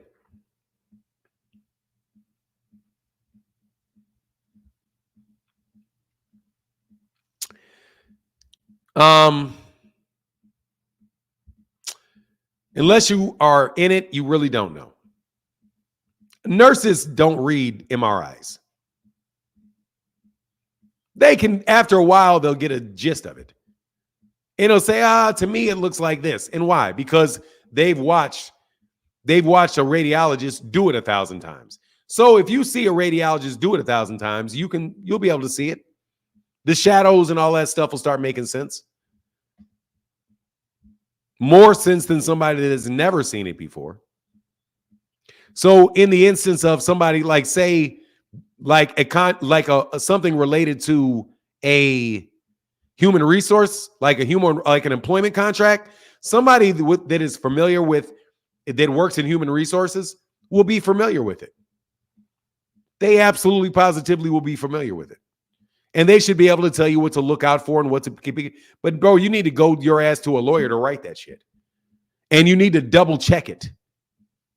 You need to double check it. Triple check it. But anyway, y'all do what y'all want to do. All I know is be careful. They'll discredit Wilder for anything. Yeah, but it is. I understand what they're saying, though. You know, but if you ask him a question, he answers the question. It's not like he's going around to YouTube pages and jumping on them and saying, hey, let me talk to you. And, you know.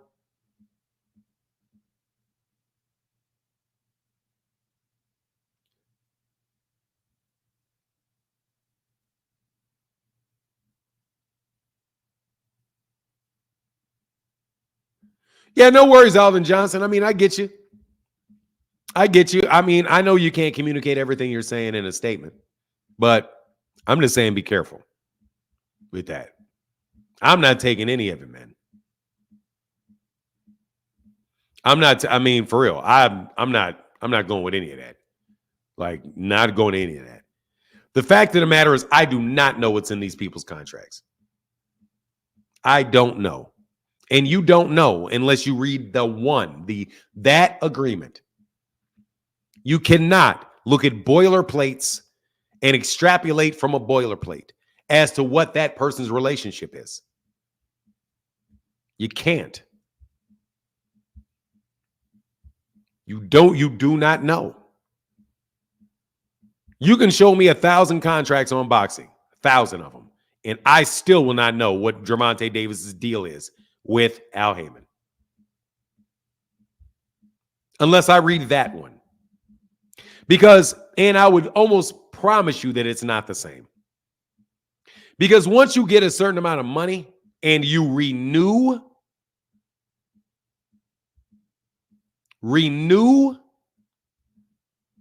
the terms change.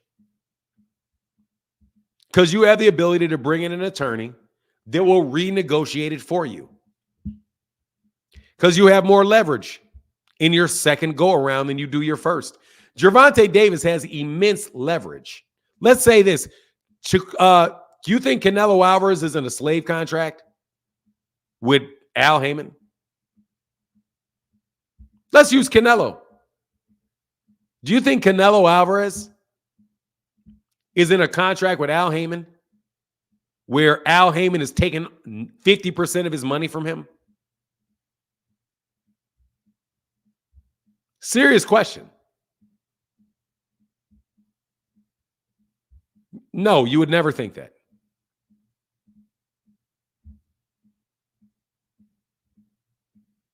You would never think that. I'm going to tell you right now, man, y'all are distracting me with this conversation in this chat, bro. Do you think that's the case? Canelo Alvarez is advised, has a contract with Al Haymon in the PBC. Do you think every dime other than what is publicized to get paid by Canelo Alvarez is going to Al Haymon, and that Al Haymon is robbing Canelo Alvarez blind? When Canelo Alvarez went to Al Haymon after he already was having $100 million fights.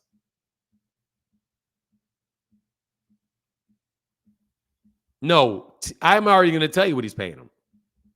I know what he's doing. He's an advisor, isn't he?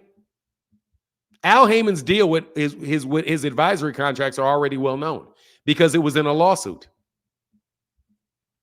He gets 10%. If you get paid, he sets a floor for how much money you get paid. I already know. That's why I know this is not true. Because I know what the boilerplate of Al Haymon's contract is. His advisory contract is. I know what it is. He gets 10%. That's well known. He gets 10%. He takes 20% less than other managers and advisors take. And that is for not even big name fighters. See, Al Haymon deals he's dealing in bulk. Do you remember when Al Heyman got sued? Do you remember when Al Heyman got sued? Hey, Daniel Gallimore, thank you, brother.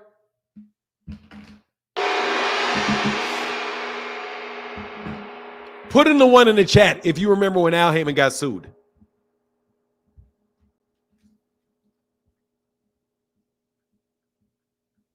Please put a one in the chat if you remember when Al Heyman got sued by Oscar De La Hoya and Top Rank for unfair competition, unfair competition, monopoly, the Sherman Act. The Sherman Act is an antitrust law. It's the basis of antitrust law. It's why you can't just read these boilerplate contracts. Okay? Right. It was a $300 million lawsuit. Right? In that lawsuit, right. And in that lawsuit, if I recall correctly, they said, because they actually deposed Al Heyman. It's the only place where you can actually hear Al Heyman talking about boxing is in a lawsuit between him, Golden Boy, and Top Rank. Y'all remember that? I remember that. And in it, part of it was that he charged 10% advisory and a managerial fee of 10%, where other managers and advisors usually charge 30%. And Al Heyman will not take any money from a fighter unless he meets that minimum. So say the fighter has you're going to get no less than $1 million in a fight that I set up for you. If I ask you to fight in a fight below that $1 million, I will not take my fee. That's the deal that was described in the lawsuit. And he got sued for unfair competition because of it. So how in the world does that go to he's taking 50% of Gervonta Davis's money? Because it's off in a boilerplate contract from somebody else.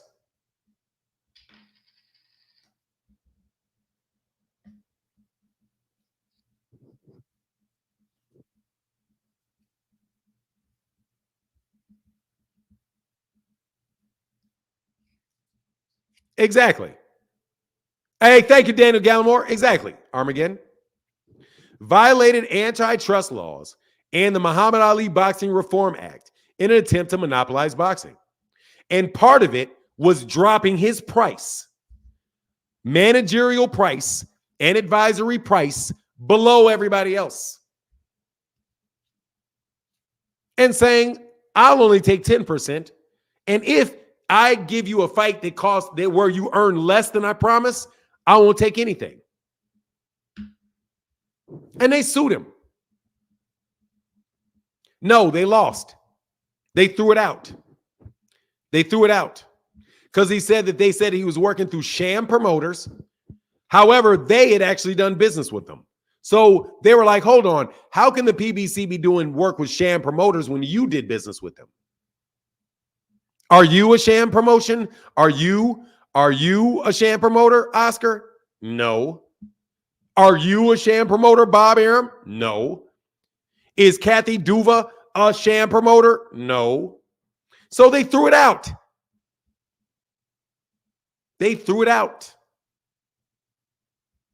And told him to beat it.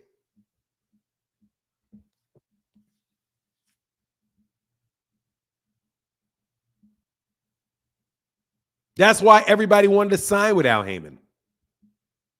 Not because he was price gouging them, but because he wasn't price gouging them and the other guy was. So why would you assume that Al Heyman now is taking all the money from Ryan Garcia and Gervonta Davis.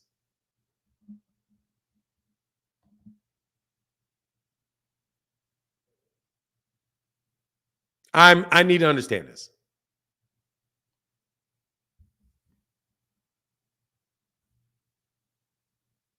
That's what the man did. But now he's stealing from Gervonta. He has a better contract than Bill Haney does. A better one. A better one. And watch this. The promotional contract. The promotional contract is with between Gervonta Davis and who?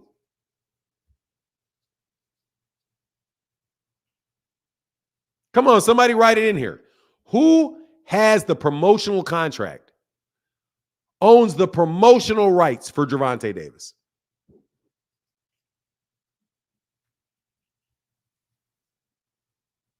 I need somebody to answer that question.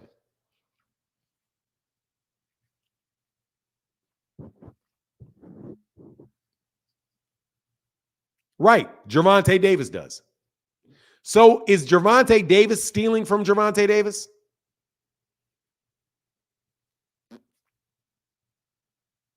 Is Gervonta going to steal from Gervonta?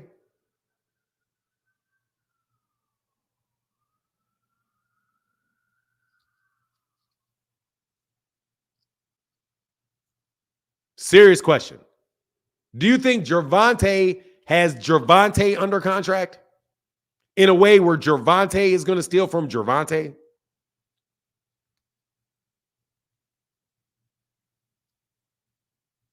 Because remember, Gervonta's his promoter.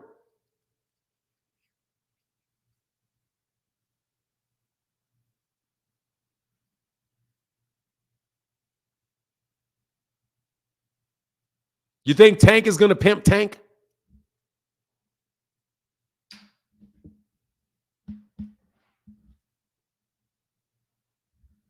So what are we talking about here? We got to stop it, man.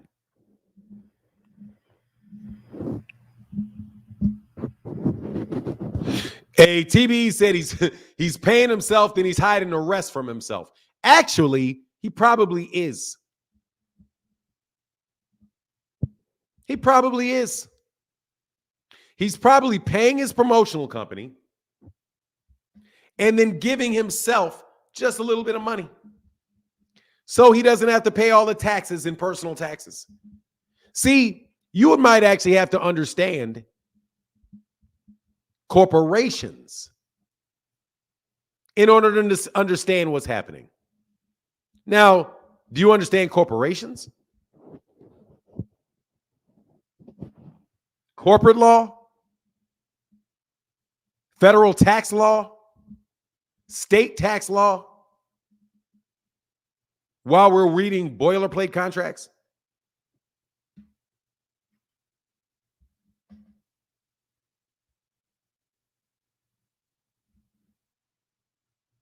Doesn't that also come into play? So let me say this again. According to the lawsuit that was filed and everybody was deposed by attorneys, and their testimony was their deposition was submitted to a judge. My recollection is that he charged a 10% fee. A 10% fee to a fighter to manage them, not 30. So he is significantly cheaper than any other manager that you can name who typically get 30.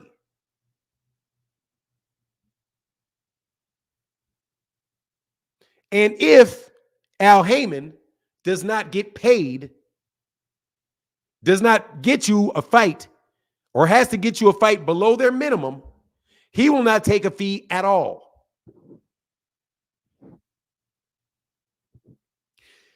Gervonta Davis has his own promotional company.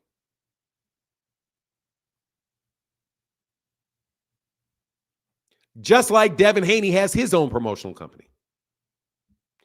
GTD, DHP.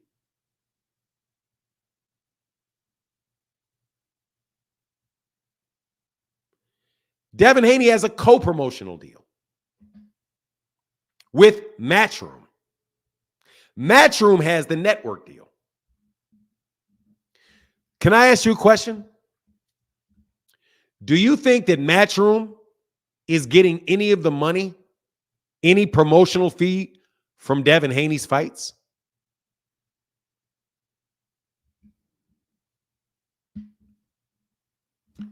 DHP is probably not taking any money from Devin, but Matchroom is.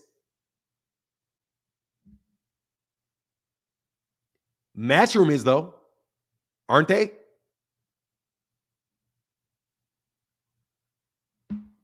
I just want to talk sense, okay? I just want to talk sense. Your thumb is freaking me out. Don't they? So if Matchroom, if DAZN pays a fee for a fight for Devin, who's getting paid off that? DHP and Matchroom. Devin has a manager. Doesn't the manager get paid too? Yes, he does. Bill Haney takes a fee too as a manager or a head of the, what's hate? D, what's hate? That's hate. Who's hating? You talking about me? I'm hating? I don't think I'm hating. You guys are distracting the hell out of me. He signed a co-promotional deal with Matchroom. That's the new vogue, a co-promotional deal. A co-promotional deal. And Subriel Matias can negotiate making sure that he's not paying a double fee. But whatever. This is not politics, Kyle. This is not politics. This is not politics. This is not politics at all. This isn't. Kyle, you saying that what I'm talking about is politics? No, it's not. This is not politics. This is you're talking about Schofield. You guys are fucking just talking and distracting people. Okay. It's hard for me to. Will you guys please stop tweeting so much, or I'm tweeting, and let people talk about subjects, bro, please, because you're tripping me out. I don't know what you guys are talking about. Anyway, whatever. I'll just ignore the chat unless I see a super chat. I'll just ignore you. Okay. So if you want to talk to me, put it in the super chat, because honestly, you guys are going back and so forth so much I can't get to anybody's questions if they have them. So let me be clear, because the topic that I'm talking about, is related to contracts. And for me to demonstrate that you cannot read boilerplate contracts and understand what a dynamic is for somebody else, you can't. You can look at boilerplate contracts and know what you should be concerned about and what the general issues are that you need to be familiar with, right? Like, okay, these are the different things that they talk about. And this is how you would draft it in a way where you're looking out for your interest, they're looking out for their interest, and how do you bring it together? That is an issue of negotiations. That's not strictly a contract issue. That's a contract. That's what you do when you're preparing for negotiations. You're looking at different offers that were made and accepted.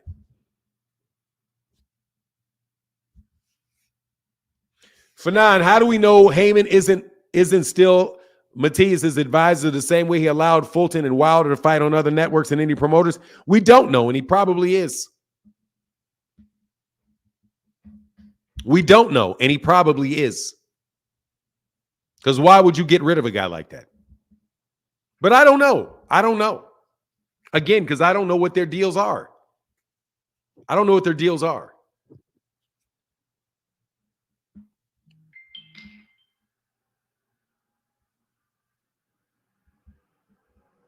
I don't know. I don't know.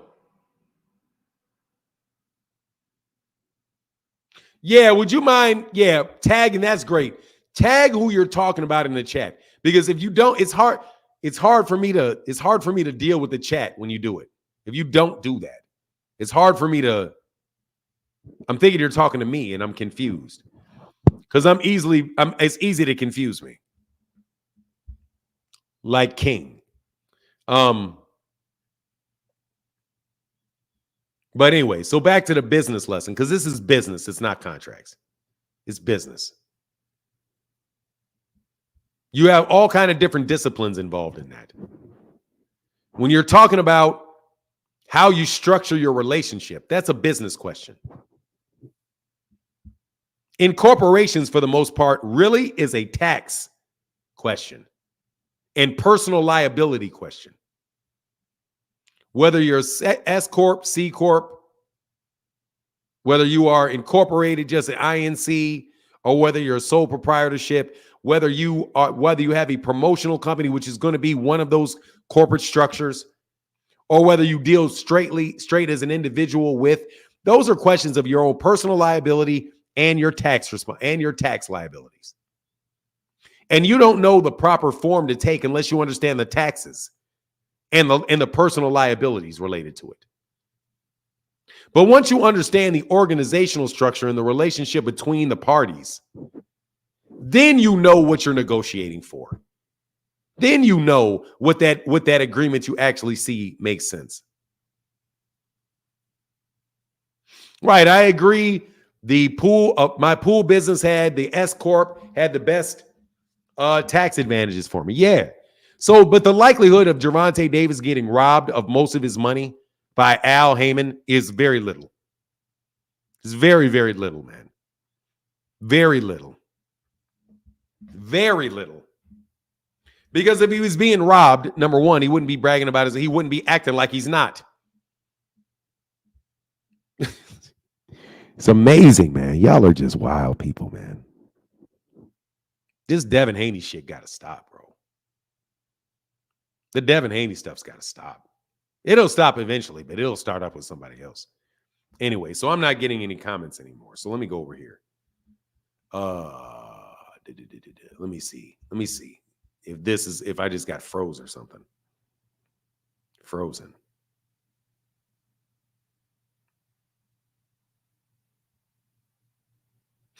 Was it in the news that promoted this discussion? Oh, nothing.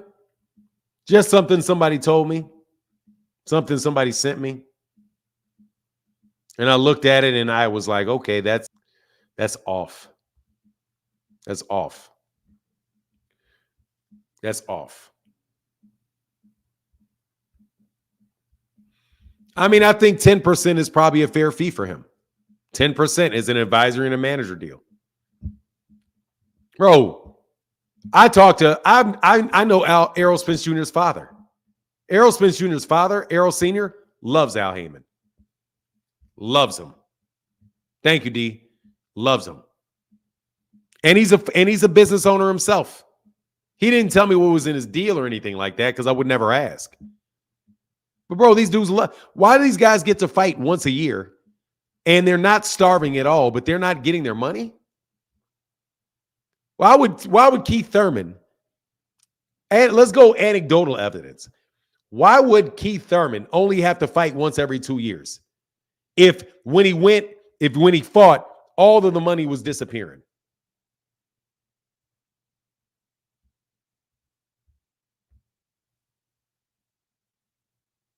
What's going on, Check Jason? I ain't seen you in a minute, man.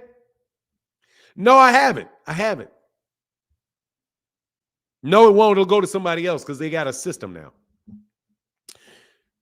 The system's in place. Eddie Hearn will find another way to get him money. As long as there's an Eddie Hearn, this is going to continue. How do you know Floyd is going to get the other 5%? I don't know.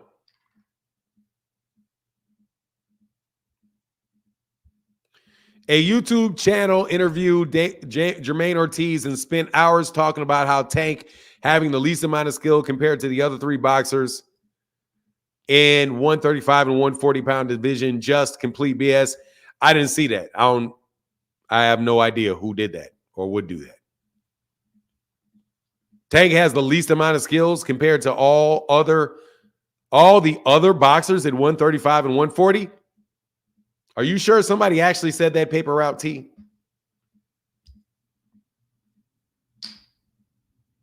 Somebody actually said that? Or are you just kind of adding a little bit extra to that?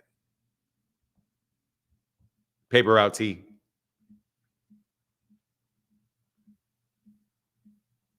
Because how could that possibly be true? That he has less skill than people he beat? That's not possible.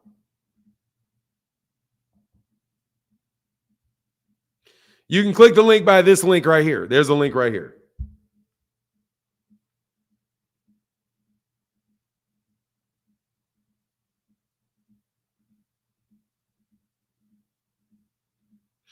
I think if he was, he wouldn't have took a hard fight like Tim. What do you mean? If he was what? I mean, I'm not commenting on that, man. Thank you for your support, but I'm not commenting on that. I didn't see it. So I'm not going to say what he said if I didn't see it. You're going to have to tell me what you think. I didn't see it, so I don't know if he said that or not. So I can't put that on him. Because you guys, just because you tell me he said that. People tell people that I say all kind of things that I didn't say. So nah, man, I didn't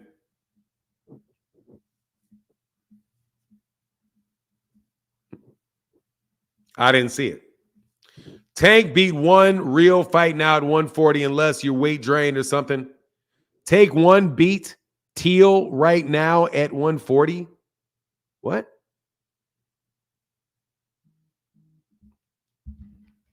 Oh, knockouts don't count? Well, then how did he beat Isaac Cruz? He didn't knock out Isaac Cruz. How did he beat Isaac Cruz then? Man, these guys, look, man, that's nobody's really serious about that. There's nobody's serious about that. Okay? Nobody's serious about that.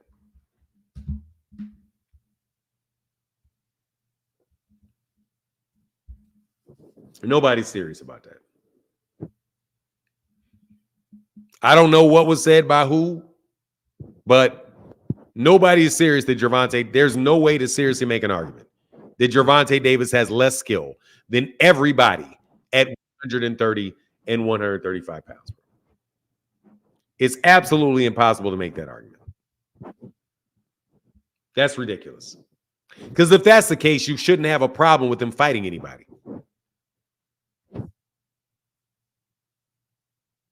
If he has less skills than everybody he fought, then what's the problem with everybody that he fought? Because he fought everybody with better skills than him. Didn't he?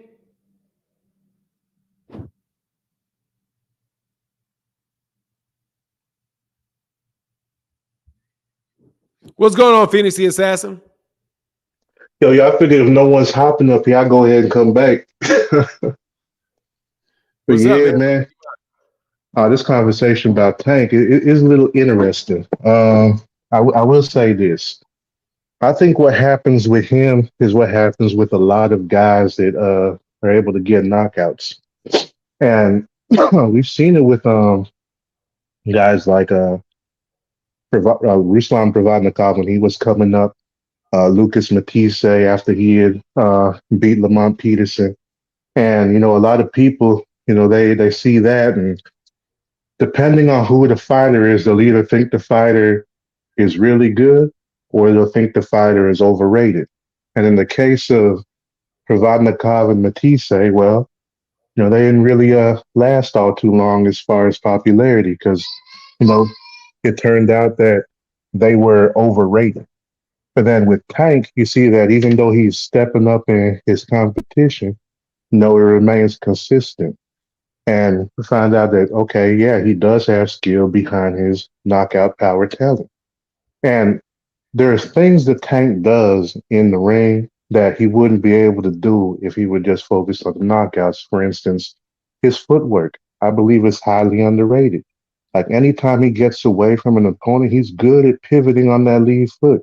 Like he always has his eyes on his opponent no matter what's going on. He gets that eye contact back immediately. Another thing is with his last few opponents, Ryan, Hector, and then even Mario Barrios. And we see that even though they were taller, had longer arms, he was able to take their jab away from them and then establish his jab. And like if you were to go back and watch the fights, like you'd see like they start round one, at a range, but by the time it gets to round 4 or 5, they're damn near stepping on each other's lead foot because Tank has closed the distance. And people don't realize that he is good at distance management. By that time, he has closed the distance. He's establishing his jab more than the guy who should have the reach advantage. And he's countering with combos, not just pot shots. He's able to counter with combos because of where he's positioned himself. Like even with the Cruz fight, because he didn't get the knockout. People assuming it was a tough fight, but you go back and watch round 12, the very last round of that fight. Because Tank had injured his hand, and I had to watch the fight twice to notice this. In that last round, he didn't throw a single left hand. He outlanded Cruz according to the estimates by more than double with one hand. That was just his lead hand with the jab, right hook, right uppercut. So, if we can look at that and say that Tank doesn't have any skill, man, at that point, I just have to chalk it up to hating. Oh, it is. All right, brother. I appreciate you. Thank you, Phoenix. For sure. All right, man. Look at that. Great breakdown, as usual, by Phoenix the Assassin. I disagree very much with this statement, Kyle Porter. Fanon, Tank get hated because people are not satisfied with his career moves. No, I think it's the exact opposite. I think he gets hated because people are jealous of his career moves. And they are trying to get a lot of attention for themselves and their fighter, who not a lot of people are interested in. So they're mad about it. That's all that is. Okay? That's just all that is. You cannot with a straight face or seriously say that man does not have skill. And I don't know whether BFTB said that or not. I don't know, but I'm sure somebody did. So because I've heard somebody say that on my channel. That's absolutely ridiculous. It's ridiculous. And the funny thing is, same people will support Deontay Wilder when people say, no, Deontay Wilder is the worst heavyweight champion ever. He has no skill. He's just windmill Wilder. He does nothing. And have issue with it. But Tank, who clearly is very fundamentally sound, wins fights in multiple ways, can box, can slug, has great defense, all of it. He's got a left hand, he's got a right hand, he has all of that.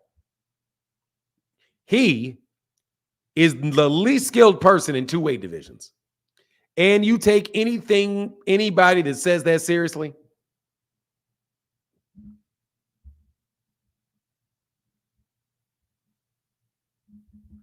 you want to take that seriously?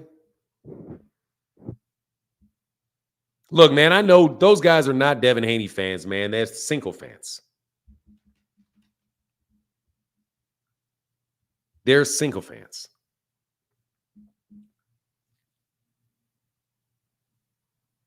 Hey, Omega Red said, thank you, man, so much for that support. Said, YouTube people hate Tank because they're easily manipulated. Man, it's ridiculous, man. It's ridiculous. But that's why I say I don't care. You think I'm telling you the truth, not telling you the truth, and it's soft for me to say, hey man, the best way that the most damage that Gervonta Davis can do to Devin Haney is not inside the ring, it's outside the ring. By never letting him eat. Personally, I don't believe all these numbers you guys are throwing around to rap out him. I don't believe them. They could be true, but I don't think they are. I think you're exaggerating because you exaggerate everything. You exaggerate everything. So since every reasonable thing that I know about, you exaggerate on, when you talk about how much money you're making and this and that, I think you're exaggerating. So I don't believe that money. I don't believe it. I don't believe it. Since I don't believe it, I think that you are losing a lot of money by not fighting Gervonta. You lose a lot of money when you don't do that. No risk, no reward.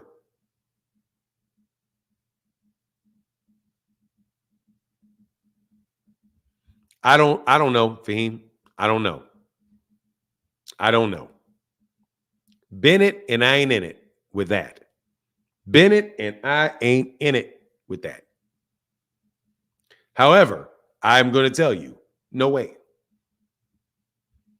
I'm talking about the video that I did where I said Calvin Ford said that they would fight Shakur Stevenson, but Shakur Stevenson's got to make sure not to isolate himself. Not isolate himself, man. My vocabulary is lacking today. Do not don't put yourself in a position where Gervonta doesn't want to fight you. Don't do it. If we want to fight you, the money's going to be there. So just do what you're going to do until the business and everything lines up for us to do it. Don't do what these other guys are doing. It doesn't make sense. That's going to make people not want to do business with you. It's just the truth.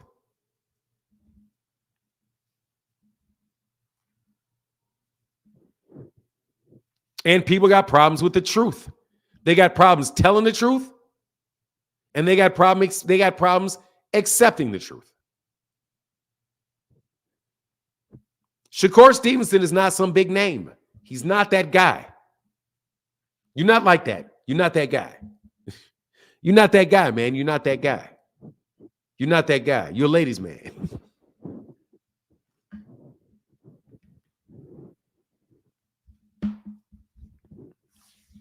You're not that guy, man. You're not that guy. You're a ladies' man. You soft. You're a ladies' man.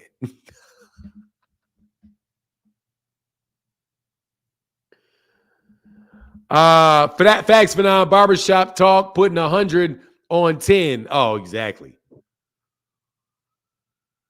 He's not popular enough to get any endorsements. He's not.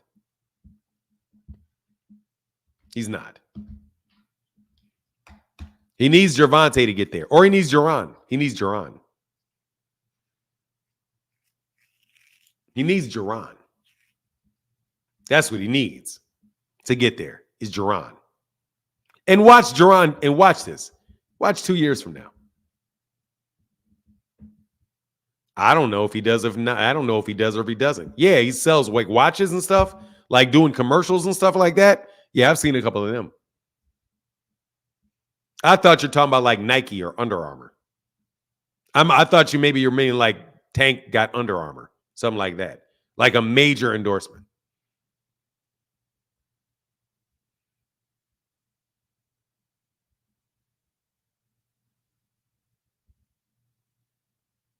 Why do you hate the people? Why do you hate the people picking fights for him? I got to see something, Dwayne. I think you're leaving, bro. I could be wrong, but I could be wrong. I could be wrong. But we're going to see if I'm wrong.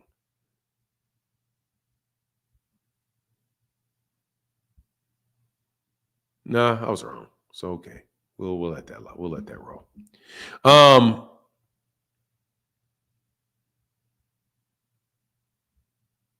They got truth allergies. Yeah, they do. No joke. I mean, it's just a narrative at this point.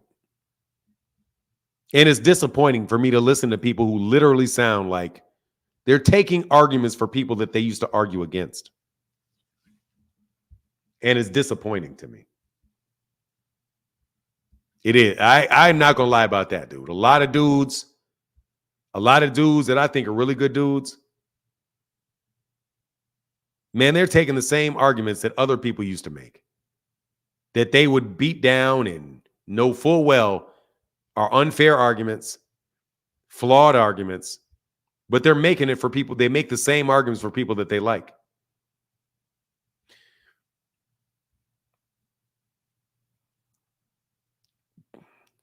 Fanon, I think people criticize Tank because his team seems to embrace excuses for not making fights as opposed solutions to making fights. No, again, I disagree.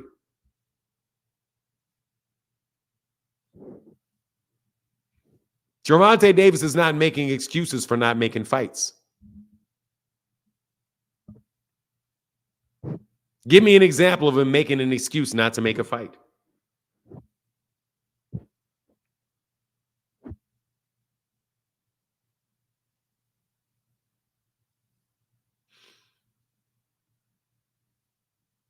You have an example of that? Here's the link. GM, what's up? Thank you, brother. Yeah. Hey, thank you. Thank you. Thank you. Oh, I'm sorry. That's not what I meant to do. How is that an excuse not to make the fight?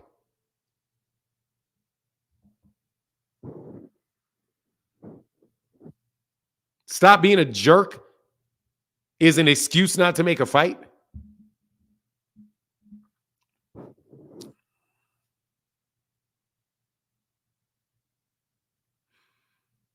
He's a bigger star than Jerron? For now. For now.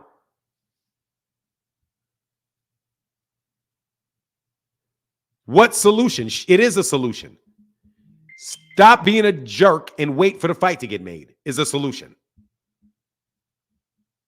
It absolutely positively is a solution. Shut your trap and wait for the fight to be made. And it'll happen.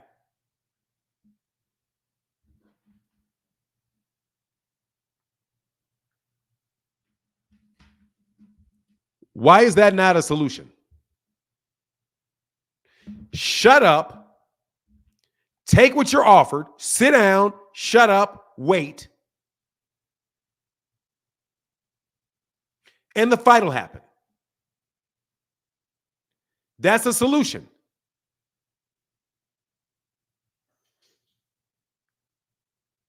Am I missing something?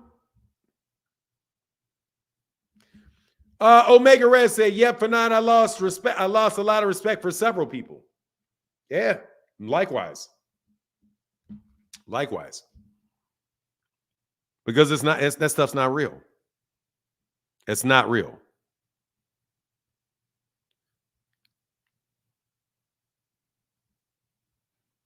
Come on, Kyle, for a second. We got a little bit of time left. We got some time left. I won't even be frustrated through the 15 questions. That is a solution. Be quiet. Get yourself in a situation where you're free to make a fight and take what's offered to you. Isn't that a solution? I didn't catch the whole thing because I was Here's the solution. This is the solution. You said it's not a solution, and I'm saying it is a solution. If I tell you, if you want to fight me, here's how we do it. Shut up. Wait for me to make an offer to you. And what I make an offer to you for, take it. That's a solution right there. Well, I mean, I see that more as an excuse, but No, I'm literally telling you. You have a problem. A solution is a plan to solve a problem. The problem is we're not fighting. Here's the solution. Your actions. An action. Shut up and stop talking. That's an action. Stop talking. Is it It's an an action. excuse? It's not an excuse. It's an action. I'm telling you to do something. If I ask you to take your hat off, I want to fight you, bro. I want to fight you. Yeah, here. Great. So let me tell you how you fight me. Be quiet. Shut up. Wait till I call you and accept what I give you. Those are That's obstacles. a three-step process. That's a three-step process to get what you want. The fight's going to happen, but in order for it to happen, you have to shut up, you have to wait, and you have to accept what I offer you. Then we can fight. If you keep talking, it's not going to happen. If you don't wait, it's not going to happen. And if you do take what I give you, it's not going to happen. But if you do those three things, it will happen. That's a solution. That is not an excuse by any definition of the word excuse. Because I'm not asking you to excuse me from anything. I'm not asking you to understand why it's not happening. I'm not giving, none of that is a reason for the fight not happening. It is a path for the fight to happen. I hear you. Fanan, I want to fight you. I'm going to call you out. I'm going to make noise. I'm going to smear your name in the media. You as a man, you could say, what the fuck is he talking about? Matter of fact, I'm sending him an offer. Shut that little man up because I could beat him. Or I could say, Fanan, you're talking too disrespectful. I'm not going to fight you unless you're quiet. Do you get it? I get it. I can tell you, shut up, wait, and accept what I'm talking about. Because I choose that one. I choose that. There's different solutions we could have, sure. I can give you all my money. Here's another solution. You tell me what you want, when you want it, and I'll shut up and sign. That's a solution too. Yeah. All right. So it ain't an excuse. That's not an excuse. That's a solution too. The only problem is, I'm going to tell you, fuck your solution. Here's mine. Sit down, shut up, wait, and take what I give you. That is not an excuse. Just because you can give me something else he could do does not make that an excuse. He could give Gervonta, a solution could be he could give Devin Haney all the money in his bank, fight him at 160 pounds in a 4 mile wide ring, and give Devin Haney brass knuckles while he wears pillows. That's a solution too. But what's going to happen? You said it's an excuse. There's no excuse in any of that. Yeah. There's no excuse. So you can't call any of those an excuse. All right. I'm going to hop up off. All right, man. All right. Thank you.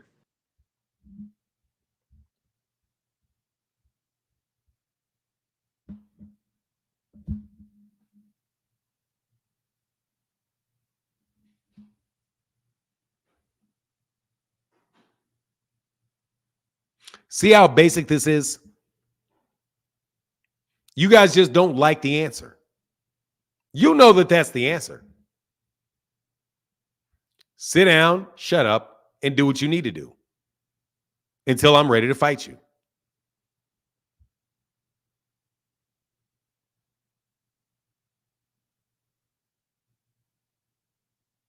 Bro, Kyle, you're just talking, man. I mean, I don't even know what to make with that, bro.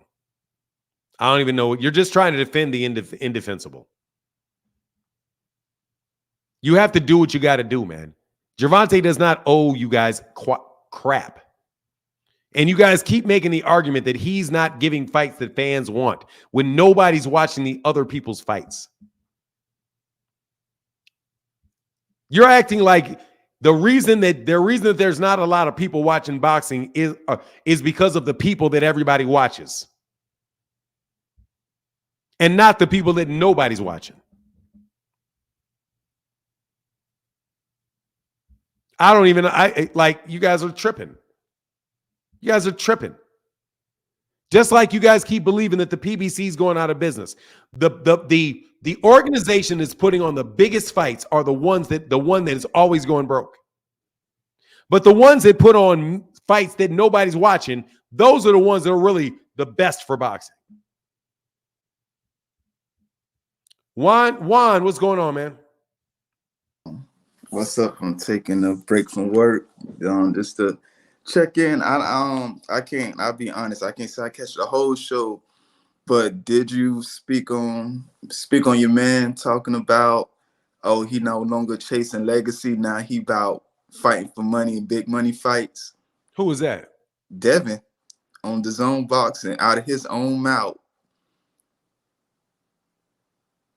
yesterday.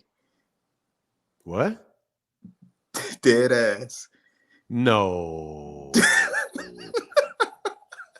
You're not telling me the truth. Go to the chat. They'll confirm it. No. No. That can't be true. Dead ass. Look it up on the Zone Boxing, the official YouTube page? Yeah. Out of his own mouth, camera on. Now, I didn't check all the bought sites, but I want to see how this is going to be spun now.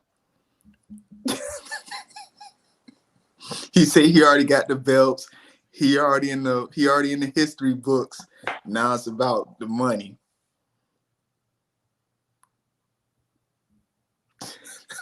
Now you should see your reaction because you legit shocked. No, well, actually, dog, I'm not. Well, let me go tell what's going through my head. How in the hell are these dudes going to spend that shit? How are you going to spend that shit? These dudes are on it, dude. You guys need to call Bill and get a script, because Devin goes rogue on y'all all the time.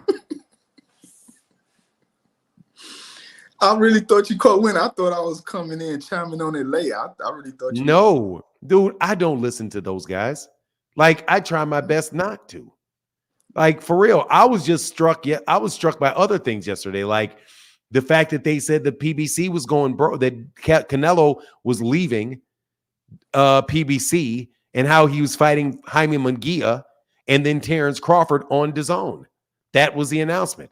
I was stuck on that one.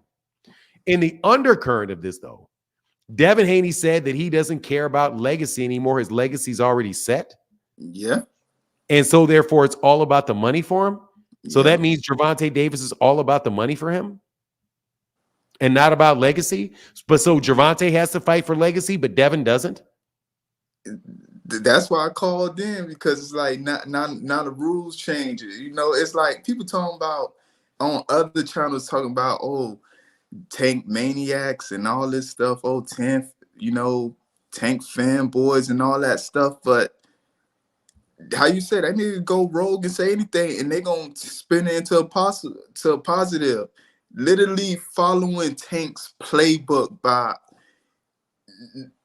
There's no better student So than let me ask you a Haney question, right man. now. So when he didn't fight Shakur Stevenson, it was about the money. Yeah, When he doesn't fight, so he's not going to fight. So anybody now, he doesn't have to fight anybody now. He's literally where Terrence Crawford was. See, this is where it's going to fall apart. Just other than it obviously being horseshit. Because when I said to Rollo,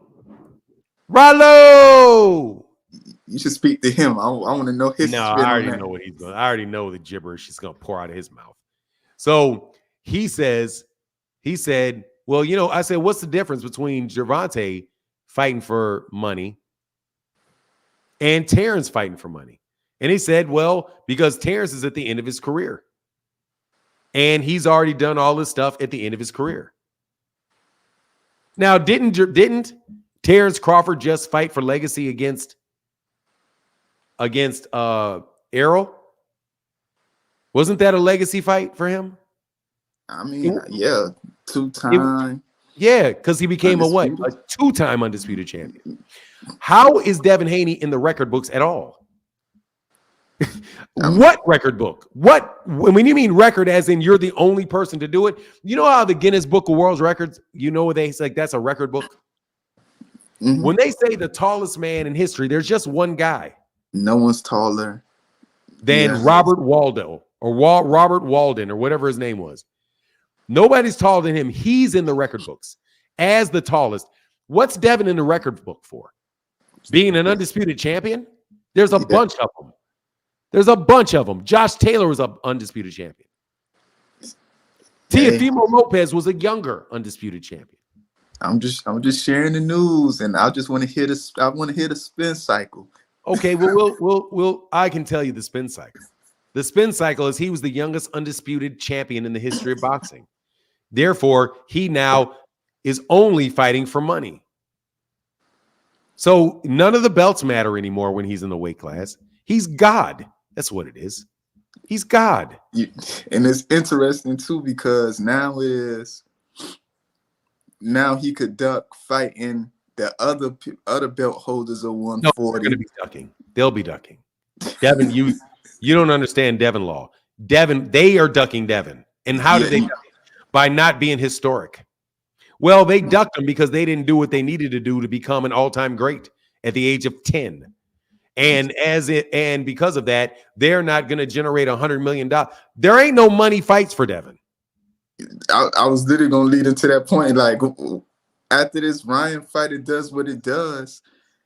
Outside of going down for Tank, there's nothing here at 147 besides L's, because the biggest fight that could be made at 147 is Jerron Ennis, and honestly, that's not like $100 million fight yet. Okay, alert. Devin Haney fans that are listening, you guys are losing bad. Just to let you know, you can never win a Devin Haney debate against even the most rookie of person. How are you going to change that? How are you going to challenge that? If he actually, I haven't heard it yet. I'm not thinking you're lying, but I haven't heard it yet. That he's no longer fighting for legacy. He's fighting for money. So he doesn't want to fight the best anymore. He doesn't care about fighting the best. Devin Haney no longer cares about fighting the best. Freaking flyer, Tank doesn't need to be unified. His name is the draw. Don't worry, because we don't care about. So what? Tank isn't the one that said that he doesn't care about legacy. That's true. Tank never said that. Tank said he didn't care about belts. He didn't say he didn't care about his legacy. And just because Devin, so let me see this. Let me see. Monster Inoue is only has to fight for money now. Because Monster Inoue, I do believe, is a two-time undisputed champion. Josh Taylor doesn't need to fight for belts or legacy anymore. He's an undisputed champion. Jermaine Taylor didn't need to fight for legacy anymore when he was the youngest undisputed champion in the four-belt era. No one can also, they can't criticize Jamel for taking the because he's undisputed Canelo fight. So he doesn't have to fight for it either, does he? Alexander Usyk doesn't have to fight for it either, does he? Wow, man. Thank you, Juan. I appreciate that. Yeah. All right, let me step down and get back to work with y'all. Yes, sir. Sit down, shut up, take the money because he a stud. Exactly. Sit down, shut up, take the money. Take a little less money and fight that man. So that means that he just gave away all his leverage to Tank.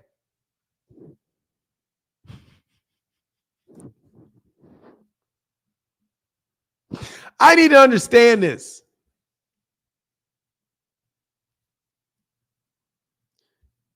I need to understand this. If the path is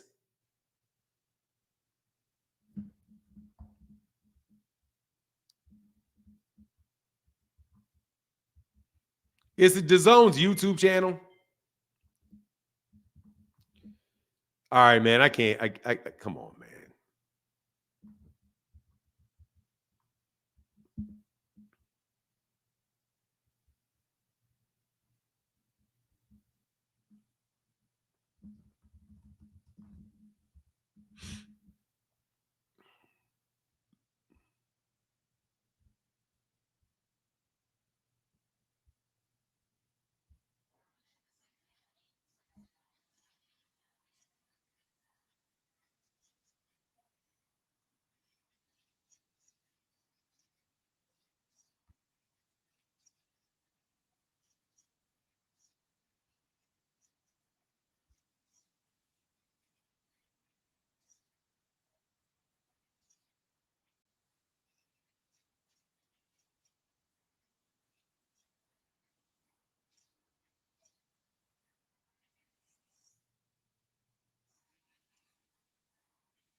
This nigga is wild.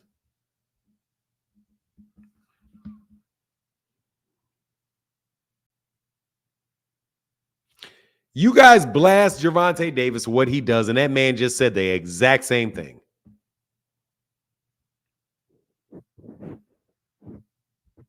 Gervonta Davis is a 3-time champion at 130 pounds. He's a champion at 135 pounds. He was a champion at 140 pounds.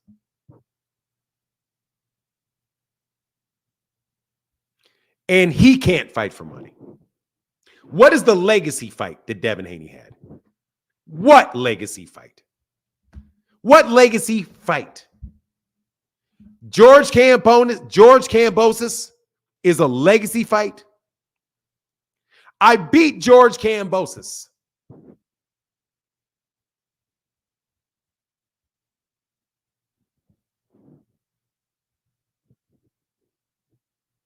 Man, y'all are wild as hell. Frequent, you got to drop the Thanos clan, man. You got to drop out of that, dog. You got to drop out of that.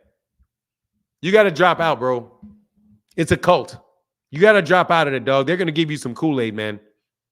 When you guys go, so what? You don't have, some fighters are never unified. So what? He was unified. That's the magic marker that you're unified. It's mighty convenient. It's mighty convenient that what is necessary for that is what Devin has. Tio was unified. I'm sorry. So there goes your Lomachenko duck. Oh, no worries. So now you can't say that Devin deserved to fight with Lomachenko or Teofimo Lopez.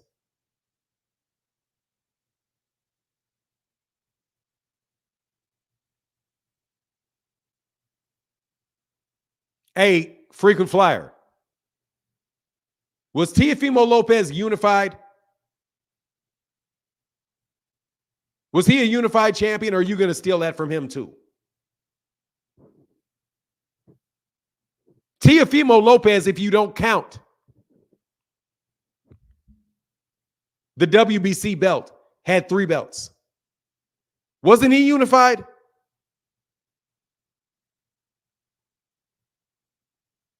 Hey, can anybody tell me if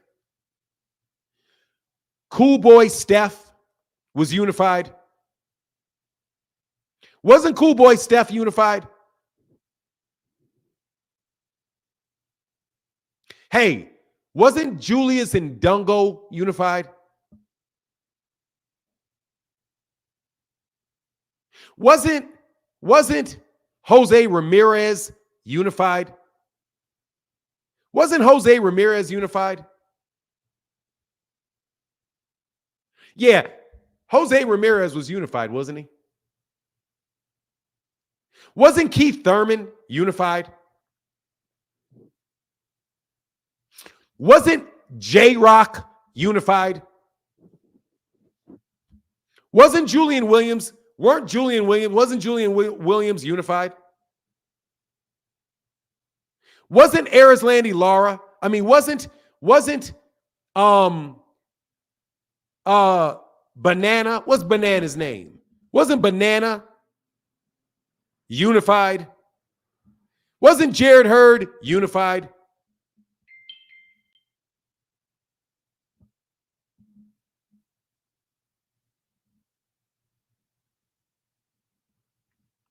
That's what means.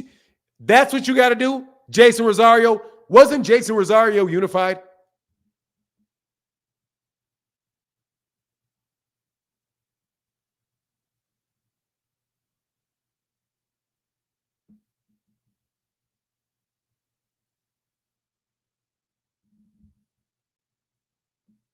It's that he's unified. Charlo is unified, isn't he?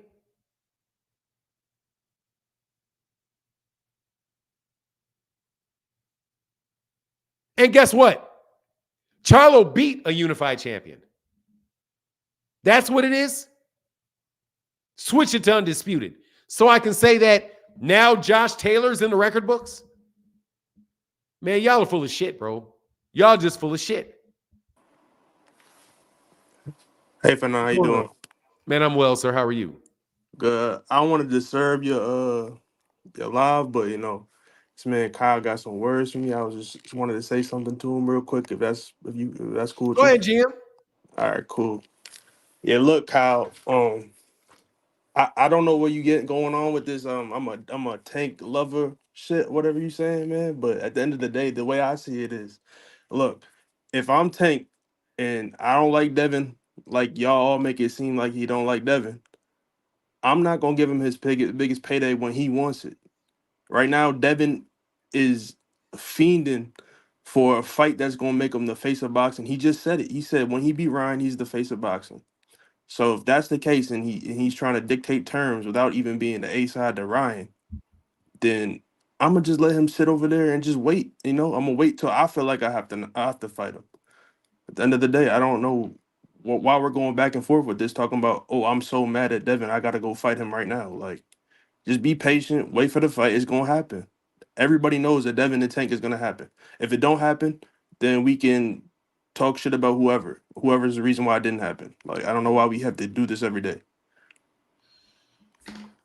All right, GM. Thank you. Get back. Kyle, you do got to stop making the same argument over and over again. Damn, I was trying to hear what he had to say because I was in the background for part of it. Well, I'm going to tell you, he says you keep making that same argument every day. And you do. You keep making the same argument over and over again. That Gervonta needs to, because somebody gets mad at you or says something bad at you, that you got to fight him to shut him up. And that's just not how it works. It's just not how it works. So growing up, if somebody badmouthed you, you'd make excuses to Dude, not. we're a professional boxing match. This is a professional boxing match. That's it's the not best part. You get paid to do it, and sir, you don't go to jail for prosecution. Sir, it is not. It is a professional boxing match. It is not. You comparing it to kids fighting on a park has some similarities, but massive amounts of differences because they can fight somebody else. When you are a kid and it's one guy trying to fight you, that's the only guy trying to fight you. If it's the only person trying to fight you, then you fight them. But if you got 15 people to fight you, then you choose which one. And if you are going to get paid for fighting one of the 15, okay, and you like one of the 15, then you may say, I'm fighting the guy that I like. I agree, but you're saying... Oh, then you're not agreeing because you keep bringing it up over and over and again. Fernand, you made the point that he needs to be quiet in order to get the fight. I made the point that is a solution. A solution is shutting his mouth up and proving you're that guy in the ring. That like you is, said dude, in that interview. What I'm saying. You keep saying the same thing over and over again, Kyle. But it's GM who's trying to act like what I'm Kyle, saying has no I'm validity. not GM, and you're saying it to me. All right, well, that's why I hopped on because it is a solution that is more realistic than yours. Yours is be stupid. Be stupid? Yes, fight anybody that jumps up and calls you a name and do what you need to get a fight with that guy.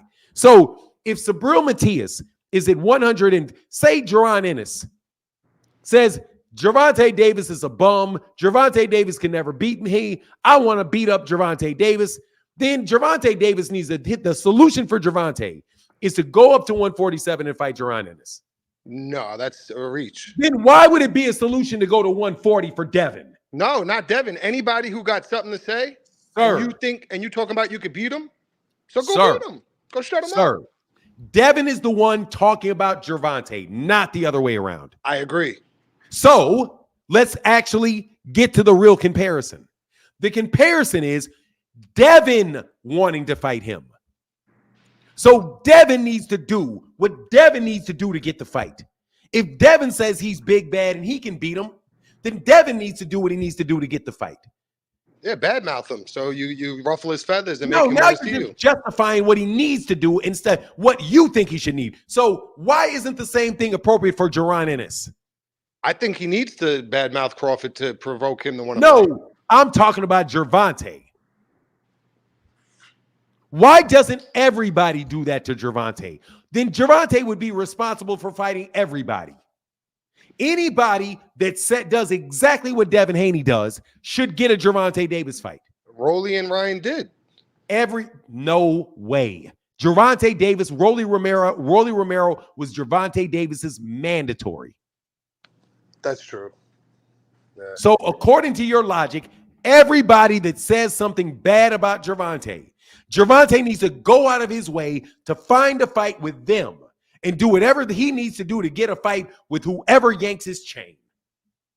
No, Kyle. I'm saying real clearly, the incentive to shut someone up is that they're talking shit about you, and you can legally put hands on them and Great. make a bag. And he could do that to Jaron Ennis. He could do that That's a to stretch, Africa. Jaron. He could do be honest. He could do it Ron to Richard Ennis versus Hitchens. Tank? Sorry, sir. He could do it with Richard Hitchens. He could do it with Teofimo Lopez. He can do it with Ryan Garcia. He could do it with Keith Thurman. He can do it with Terrence Crawford. He can do it with Errol Spence. He could do that with Emmanuel Stanionis. He could do that with 30, 40 people. Who's he? Who are you talking about? Who are you Gervonta. If Gervonta Davis, you are making an argument that sounds dangerously like this. Gervonta Davis has a responsibility to fight anybody that talks bad about him. They go back and forth, him and Haney. Dude, he goes back and forth with a lot of people. So what? So he's just all talk? Okay. Dude, he fights for a living. He's got 30 professional fights. But How can he be all talk with 30 professional fights? I mean, you're saying Kyle, he just goes drop the back and forth argument, with man. Kyle, man, seriously. You are I don't understand. You're so smart. How are you not understanding what I'm saying? I what you're understand. saying. It's just dumb what you're saying. Bro, I get what you're saying. Him and Devin have gone back and forth. People are interested in the fight. You said you're gonna go through people. Go through him. Shut everybody up. Prove you're that guy. Yeah. Like, and that's not me taking a shot at him. That's me saying, like, come on, we want to see the fight. Go for it. Okay, so listen to me. Here we go. So you're saying, so I'm telling you, I understand exactly what you're saying. It's just ridiculous. You're saying that Gervonta Davis and Devin Haney have gone back and forth in an argument. And because they went back and forth in an argument, there are people that want to see the fight. Since they want to see the fight, then Gervonta Davis should make the fight with him. For that reason. Attempt to, yes. Catch weight, Dude, whatever. attempt to. You're doing a Claymore Reign, man. Claymore wanted to see that fight too? Bro, you are telling me what you just told me. That's what you're telling me. That Gervonta should attempt to make a fight. Look into it. Yeah. See if it's possible. He already knows it's possible. So go chase that action. He's talking. He doesn't have to fucking chase Devin. Send him an offer. He doesn't have to do shit with Devin. You don't have to, for sure. He doesn't. The same thing can be said for anybody around his weight class. Now stop it, Kyle, because you're purposely not understanding this. I get what you're saying. Anybody could do that. Anybody. Conor Benn did that. And he got the response from He did Tank. not get a fight. It seemed like they were working at it. Dude, stop. You don't think they were working at it? Stop, Kyle. For real, man. But I not can't need to get go aggravated just because I don't agree with what you're saying. Kyle, stop it. It's ridiculous. It's flat out ridiculous that any fighter, if you take Gervonta Davis's name out of it, that a professional fighter who is the big money draw needs to go find a guy that's not just because they had an argument.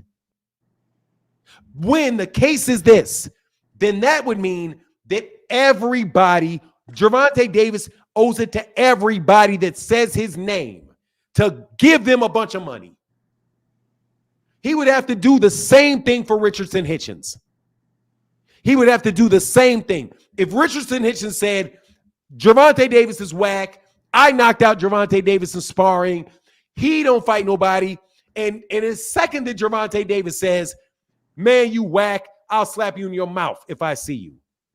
And then somebody puts up a YouTube video and says, oh, that would be cool, let's see the fight. All of a sudden, Gervonta Davis needs to go out of his way to fight Richardson Hitchens. If that's true, then Devin Haney needs to go fight anybody that says Devin Haney's name. Anybody that says his name, he's got to fight him. How is that a workable solution in boxing? Because it can happen in multiple people at the same time, can it, Kyle? Yes. Can't Gervonta Davis argue at the same time with Keyshawn Davis and Devin Haney? Yes. So why shouldn't he go fight Keyshawn Davis? He should fight somebody he's arguing with. He should go fight Keyshawn Davis? Whoever he's choosing to go back and forth with is additional incentive to see them in the ring. No, it's not. The only incentive is the money you're going to make. Dog, Kyle, stop it, bro, because you're not being honest. You're just trying to prove a point. There's no way you believe this shit.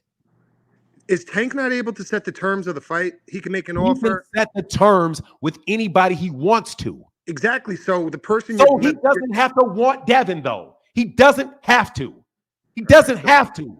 When he says he's going to go through people, he wasn't referring to people at 135. Like, who exactly do you think he was referring to? Man, hold on, I'm sorry. I gotta calm myself down because I seriously sometimes I think that you are purposely doing this to me because it is so ridiculous what you're saying that I'm having a hard time taking you serious. I think that you're just committed to your point of view where you're just getting not frustrated. A point of view. It's not a point of view. What you're saying is ridiculous. You're telling me that any boxer. No, I didn't say that. That you are, because if it applies to Gervonta, it has to apply to everybody. If it applies to Gervonta, it has to apply to everybody. Or you're being unfair and biased. All right, let's get off Gervonta. I'm not. I'm going to stay right where I am. And then I'm going to move off of the conversation with you. Okay. Gervonta Davis has to be treated the same way everybody else is. That's a double standard. If it's not a double standard, Gervonta Davis should be treated like everybody else. In that situation, if Canelo Alvarez does not have to, because Arthur Beterbiev says, I want to fight you, you're garbage. Canelo Alvarez does not owe it to Arthur Beterbiev to negotiate a fight with Arthur Beterbiev. He doesn't. Number one, they're not in the same weight class. Number two, Canelo Alvarez can fight anybody because everybody wants to fight him. If Devin Haney does not have to immediately fight Subriel Matias, as soon as Subriel Matias said that he is a, what did he call him? Not a yokel. What did he call him? Pussy. Once he called him a pussy, and they're champions in the division, then Ryan Garcia had no business. He had no business fighting Ryan Garcia. He better take that Matias work. He better go for that. You're right. No, I'm not right because that's not what I'm saying. Oh. What I'm saying is that you do not have to fight somebody just because they say your name. You don't. Facts. The reasons that people, let me tell you why you have to fight somebody. Mandatory. Because they're your mandatory or they're another champion in your division. That's who you have to fight. Correct. You do not have to fight a challenger 2 weight classes up from you just because they say your name. If you are the champion in the WBA and somebody leaves your weight class, you don't have to chase them just because they said your name. Correct. That's why you have to have rules and apply rules evenly and fairly for everybody. You don't. Devin does not have to fight Subriel Matias on Subriel Matias's terms because Subriel Matias said he wanted to fight him. If there's any reason he has to fight Subriel Matias, it's because Subriel Matias is the IBF champion. Correct. That's the word have. The word have. Yes, you're absolutely right. That's it. So Gervonta doesn't have to do squat with Devin. So if Devin wants it, then Devin needs to do what Gervonta wants him to do to get it. Period. All right. Peace. And please, let's not have this discussion again. It really is like talking to frequent flyer 100 times and saying the same thing 100 times. It's not you. It's just but the guy that I was talking to said it. He said, I'm just a Devin hater. And that's why I didn't agree with him, because he clearly said I'm a Devin hater. And if that's what you are, then obviously anything I say that's critiquing Tank is going to get a reaction out of people that are truly Devin haters. Bro, you can be a Devin hater. You can be a Devin hater or a Devin absolute. There's guys that love Devin. That doesn't make what they say good.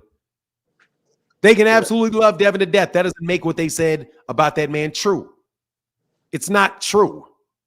The question is, what are you saying that is what you're saying true or false? Is your argument logical or illogical? And I'm going off that. I'm not going off of whether I like somebody or not. Because if you go off whether you like them, most times you're going to sound like a buffoon to people that are like listening to what you're saying. Because some of the shit Devin Haney fans says is fucking ridiculous. It's just ridiculous.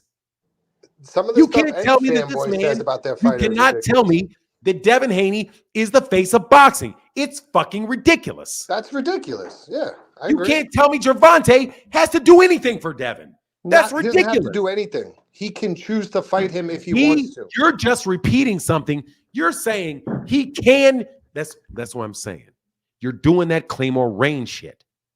You're substituting a possibility for a viable responsibility. You're saying it's possible that he could do that. Yes, he could do it. I can name you 50 things he could do. The reason why I said anything about Tank is you mentioned that I don't care why you said it. I care what you said. The reason is irrelevant. It's what you said. Fanon, I know you just said I said it because I talked to you and I just had a discussion with you in which GM was not involved at all. Me and you talked about this. GM wasn't on. When you told me the last several things we just discussed, the scenario that you're laying out is not reasonable to expect professional boxers to base their livelihood and their future on grudges set up by somebody else. It is not reasonable to make a business decision based on that. Oh, I'm going to fight Devin. Why? Because Devin got underneath my skin, so I'm going to prove to Devin that I'm better than him. Then I'm Al Heyman thinking, hold on, man, you're doing what? What is this that you want to do? Yeah, I want to go fight Jaron Ennis because I saw Jaron Ennis. That's a reason. And I saw Jaron. Listen to this. This is what the logic is. Jaron Ennis gets on Fight Hype, and Jaron Ennis says, man, I will mop Gervonta Davis. Gervonta Davis, coward ass, will never move up to 147 to fight me. Oh, well, Al, did you hear what Jaron Ennis said? Jaron Ennis called me a coward and said I would never move up to fight him. Hey, man, there's a bunch of people on the internet that said that they're interested in that fight. That's what I want to do. Al Heyman on I the give other Gerard the side. reach though It is a slight exaggeration yeah. for me to display to you that your rule doesn't work. That's how you analyze your rule. You take it to the extremes and see if it breaks. Your rule breaks. At an As soon extreme as- point, yeah. Listen. Your rule breaks when I switch Devin for Gervonta. When I switch Devin for Jerron, your argument breaks. Because everybody knows Gervonta Davis does not have to go to 147 to fight Jerron Ennis and get beat up. Because that man said something that was true. Now, If he moves up and beats me, I'm gonna mash that dude. What if it's And someone I at his challenge- weight class? Let me finish. Devin's in a different weight class too. Yeah. What if it's someone in his weight class? It breaks it. It breaks the rule. It breaks it. Okay. Now, my rule, listen to my rule. My rule stays consistent. No matter how many weight classes you go to. My rule is that you have to fight somebody that is your mandatory or another champion in your division. That rule moves all the way up to heavyweight and goes all the way down to minimum weight. It works for everybody. That's why it's a solid rule. You guys have rules that apply to Devin and don't work for anybody else. Just like what Frequent Flyer just did when he was like, the reason he doesn't have to fight for legacy anymore is because he's unified. Well, then I just named 15 other unified champions that now don't have to fight for legacy anymore. It also means that no unified champion has to fight as mandatory, and no unified champion has to fight another unified champion. What I'm telling you is what you guys try to do is you try to bucket it up into people's emotions. And you try to label somebody as a hater, or you're a hater, or you're a fanboy, or you're protecting him, or you're a whatever, dick rider. Dude, you can be any of that if what you are saying is logically sound and true. It doesn't matter any of those other characterizations you put on it. You cannot redefine, Kyle, what a solution is. A solution is something that you do, a plan of action to solve a problem. The problem is Devin wants to fight with Gervonta. What's the solution? Or better yet, Shakur wants a fight with Gervonta. What's the solution? Don't annoy him by saying a bunch of shit about him that's going to make him feel like I don't need you. Because Gervonta is the type of person that knows full well that he's the money guy and that you're only doing it so you can get some money or his name. You want my name on your resume. You want the money in your bank. But you're going to disrespect me every day of the week? No. That's all you're going to get is your satisfaction of talking shit. That's all you're going to get is your satisfaction that you get from your fans thinking that I'm scared of you. If that's what you want to get paid in, keep talking. Okay. He's choosing that approach. I understand. He's like, shut up or we're not breaking bread. I hear you. All right, man. I'll get back. Okay, it's just there was one I thing. gotta get back to King, and then we can come There was back. just one thing that you didn't let me get to. That's different. We've been talking for 30 minutes. I was listening to you. I ain't gonna cut you off, bro. Jerron Boots Ennis is interested in a Terrence Crawford fight. They're at the same weight class as of now. Is it in Jerron's best interest to be quiet and respect Terrence, and hopefully he'll break bread, or should he call him out and get more vocal? He already called him out, and it's in his best interest to sit there and wait for the fight to happen. Yes, okay, without a doubt. All right, thank you. And I will explain exactly why. Because the position that he's in right now, Terrence Crawford is going to have a hard time avoiding him without retiring. Because what else is he going to do? If he says he wants the money, where is he going to get it? He's got Errol Spence. Tim Tszyu is not some big money fight. And Tim Tszyu, no matter what Tim Tszyu says, may not fight him because they don't believe Terrence Crawford is that big a draw. They don't believe it. The PBC doesn't believe it. They think he's a very good fighter and somebody likely to beat Tim Tszyu. Okay. So good luck getting Tim Tszyu's belt. No, good luck getting Tim Tszyu's team to want to put Tim Tszyu in with a guy that will probably beat him and blow all his momentum and want all the money. Good luck. Your other option is Jermell Charlo. Is that some big money fight? And Jermell Charlo may go fight Tim Tszyu because Tim Tszyu may be able to beat Jermell Charlo. So what is in it for them? So Terrence Crawford is going to do what? Go to Canelo? No, because Canelo isn't going to give him the fight. Who's he going to go? David Benavidez? No, because he can't win the fight. Okay. So if you want a big money fight, who are you going to fight? Stanionis? Mario Barrios? Yeah. So if I'm Jaron Ennis, I just sit there and I wait. Am I going to get a fight this year as my IBF championship? I'm going to win my IBF championship fight when you give me one. Yeah. And I don't believe Terrence when he says he's going to retire. Because 9 times out of 10, when people say that, they don't mean it. And Terrence Crawford has a habit, is on record. The way that he negotiate was laid out in front of everybody last year. His style of negotiation is to bluff. Bluff. I appreciate you speaking on that. All right, man. Who's Tank's mandatory? He doesn't have a mandatory right now. Okay. Just curious who he's going to be lining it up with next. All right. Thank you, man. Appreciate it. All right, man. Thank you. King, how can I help you? Hey, I was just going to say, Tank is the face of boxing, so it's his responsibility to give us that Devin fight. And he owes us that fight because we're the fans. We buy his fights, and I want that fight, and I'm sure you do too. No, and I'm sure you do too. That's stupid. Everything you spat out is duck. That's stupid. That's stupid, what you just said. Stupid. That's stupid. It's illogical and it's just stupid.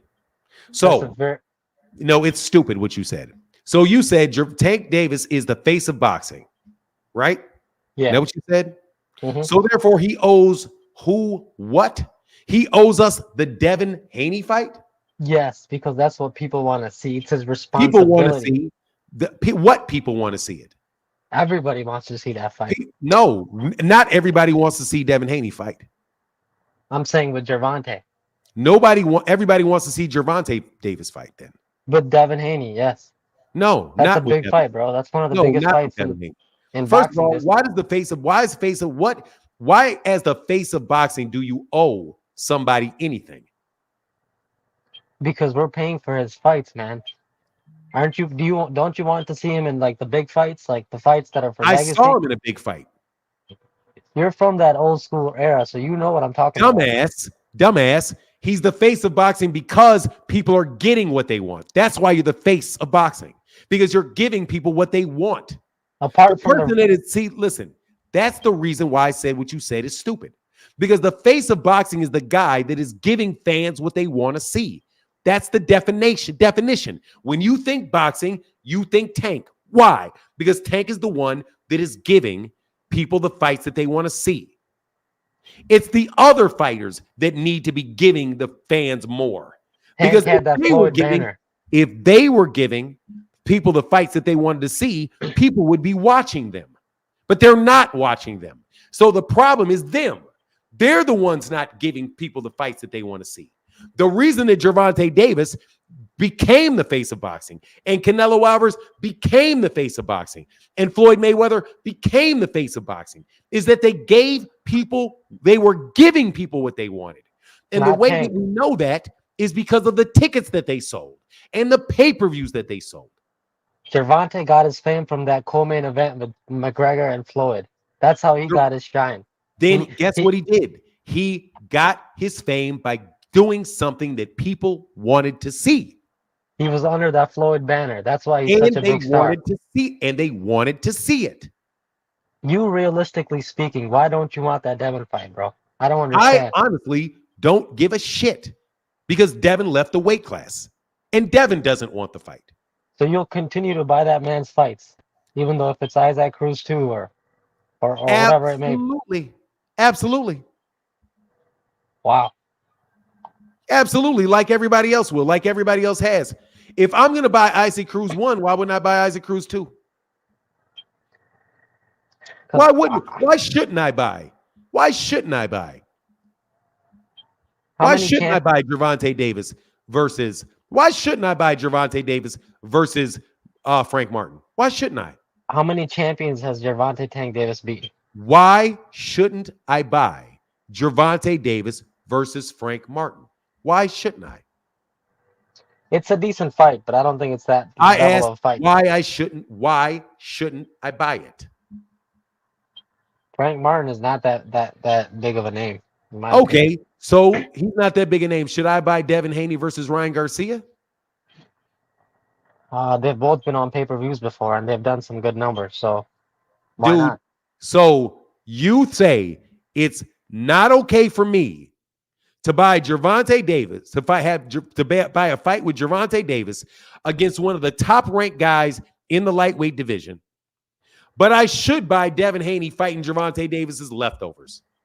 Okay, you're real neutral. You're duck talk. You're real neutral.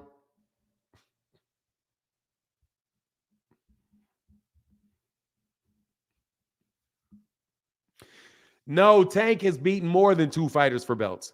He's beaten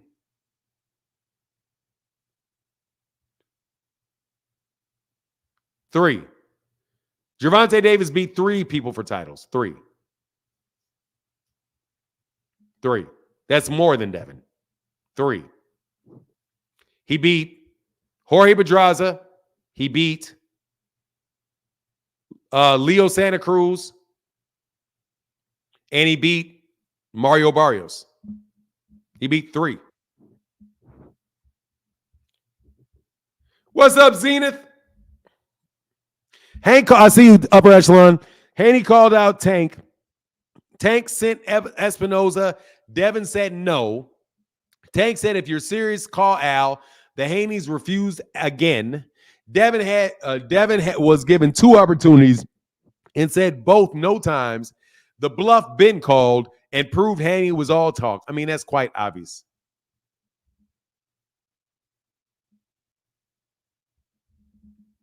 What's up, brother?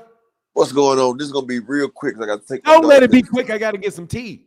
Well, this is for the queen and the damn fanboy you just had on a second ago. That both of them that wish they was in the pool with P Diddy and Devin. Let me go ahead and say this real quick to the guy who name is Queen, who likes chitterlings and bacon. Yeah, I know you do it, and then go makes a lot. I know you do it, big dog. But let me tell you about this real quick. You talk about who he owes us the fight. First off, Steven Espinosa went to Devin Haney. Devin Haney said no. Period. Point blank. Period. And for the one Kyle that's always swinging for the Raptors. First off, that's how we know you've never been in a position of power. You don't give a bum what they want. You gotta flex your muscles. That's what it's called. If you piss Canelo off, Canelo not giving you a fight. What happened when Boo Boo Andrade came to Canelo's press conference? He's been stalled out. Stall him out, Debo. He's been stalling him out the whole time. And what Charlo say? Sit down, shut up, take less money, be humble, be the B side, and you might get a fight. You're not gonna come at Tank and make him do what you want. Devin, he knows Devin wants attention. Devin wants clout. That's why every fight that Devin has, he uses Tank to co-promote his fight. And he always waits till he's already in a fight before he calls Tank's name. And then you see them talking about if somebody call your name and you need to fight. Well, let me tell you this, Kyle. Africa, who is Richardson Hitchison, him and Devin Haney's done had a scuff up. He's been beefing with Devin since Devin was 135. He said when they come to 140, they was going to have action. Africa's been calling Devin Haney name. Devin won't mention that man's name. Gary Antoine Russell, he got into it with Devin. Devin was 135. He said, when I come to 140, we can get it on. It's 140. Gary Antoine calling for him.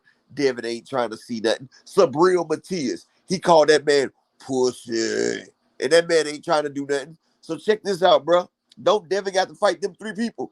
But no, they young, they not 35, and they athletic, and they can bust his ass, and he's staying away from it. Man, Kyle Hush, man, you know you wish you was in that pool with Diddy and Devin and Queen too. Take that, take that. I mean, y'all dudes be flexing so hard for a guy. If y'all turn this energy toward a female, y'all wouldn't be single right now. Like that right there, man. I've never seen a guy flex and cap so hard for another man. Like, come on, bro, that shit is crazy, dog. Like y'all act like y'all, man. I'm telling you, dog. Like, I've never seen a man do that. That's not masculine, dog. That's not manly behavior to sit there and worship a man like that. Yeah, I bet you'll pass it to him too, Cap. Now, you quick to say steady rotation. Okay, bro. Yeah, all right. Yeah, I bet Devin in that rotation too. Because y'all cap too much for another man, bro. I don't care. Y'all do it too daggone much. And King, you talking about big fights that Tank had. Devin's first 24 fights was against people that wasn't in the top 30. Look it up. 24 fights, not in the top 30. Look at the resume of Tank and look at Devin's resume. Tank's fighters have 87 more wins and 93 less losses than the people that Devin fought. So who got the better resume then? Come on, dude. You just get up here and say what Rick Glazier say. And Rick Glazier real quiet right now. Dog. Hey, it's called, his name is Dick Glazer. Look, that's King's name right there. That's his name because he glazes Rick. But King, you see, he ain't talking much. He just keep being wrong, and you stay spouting that same nonsense he speak. And why would anybody listen to what you know about boxing? You just learned boxing 2 years ago, and all your knowledge is Box Rec and Wikipedia, which can both be changed. Come on, man. You don't know nothing about boxing. But I gotta get ready to take my daughter for 9. I just had to get that out there, man. These guys need to stop capping so hard for Devin, man. He don't even know him. Man, dude, Man, these dudes are I ain't gonna say it because it's your channel, but boy, I'm telling dude, no you, joke. These dudes, they're they like dudes. they want to kneel and worship and catch his amazing graces. I'm telling you, Look, man. if he asked them to. But I'm All out, man. I gotta get ready to run my daughter up here, man. right, You man. have a Get blessed back. day, bro. You as well, brother. Look, man. Y'all need to slow down, bro. Like for real, for real, for real, for real. Y'all need to slow down. You can't, you're allowing yourselves to be used now. I am not gonna allow myself to be used. I am not, you guys allowing yourself to be used. No joke. Man, they better be paying you good money, brothers. Good money. And don't worry, bro, because man, or I would be careful. I'm telling you, man, I heard something said yesterday where I was like, wow.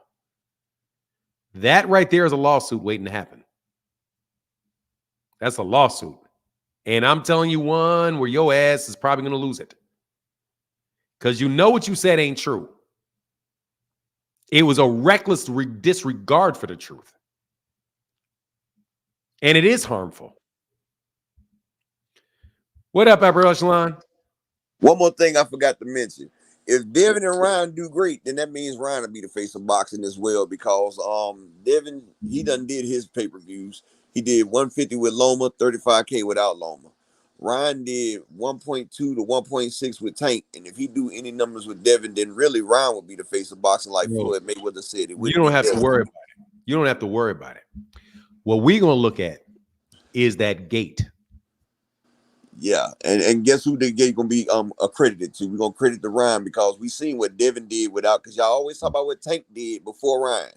Now we're gonna see what Devin did before Ryan, which was 1.7 and 35K. So Devin won't be credited with the face of boxing. Floyd already told you Ryan the next big thing with his 20 million followers. So Devin ain't gonna be the face of boxing, whether he wins or he lose. And I'm gonna tell y'all another thing that y'all people probably won't understand. This is a Golden Boy Promotions right here. This ain't Matchroom. This is Golden Boy. And Devin's on the last fight of his contract. People, y'all don't understand that. Now, he just cost Eddie Hearn money on his first contract. If the fight is anywhere near close, Devin's not going to win. It's going to be a Ryan and Golden Boy win right there. And Eddie Hearns is going to get his cash off the back end because Ryan is a bigger product than Devin with the 20 million followers. And Eddie Hearns ain't into losing money. So if he has to re-sign Devin after a loss, it'll be much lower. They'll be much humble, and they can't demand the prices that they asking for, and they can't demand to be on pay-per-view. Y'all need to think about business right there. Eddie Hearns will get Devin for a cheaper price if he loses. And if he wins, it's not going to be the money that he wants right there. So you need to Bro, think about him getting sent up the water. Eddie Hearns will get Devin up the for a river, lot better down the river. price. Yeah, So down the river. down the river. Yeah. If you're thinking business, it's better for Eddie Hearns if Devin loses this fight. So let it be a close fight and watch how y'all Devin Haney fans be real shocked. Remember, it's a Golden Boy Promotions now. But yeah, I'm out now. All right, man, get back.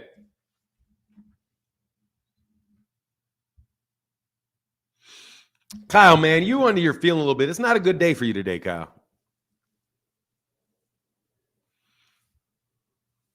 Oh, we're going to know the gate right away. As soon as the ticket prices come out, we'll know the gate. We'll know the gate when the ticket prices come out. We'll know what it is when they put those ticket prices up. We'll know when the ticket prices go up. Soon as they sell them. If you can get in that building for less than $1,000, you know what's up.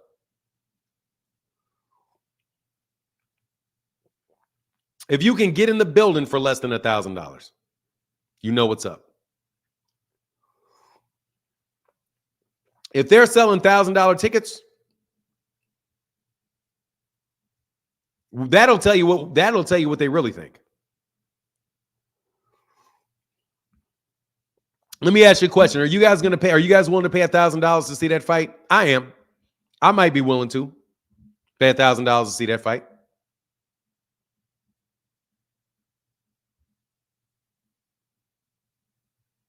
Okay, I got to put you on timeout, Kyle. I'm going to have to put you on timeout. You got to stop it. GM, please stop it. Okay? Please stop it. Are you guys going to be willing to pay $1,000 for a nosebleed? And that's a serious question. Are you willing to pay $1,000 floor seats for $1,000? No, I'm talking about $1,000 nosebleed. A nosebleed for $1,000. $1,000 to get in the building.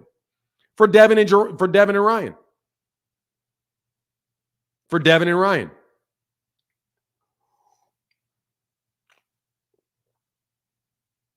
Are you willing to spend $10,000 to see that fight?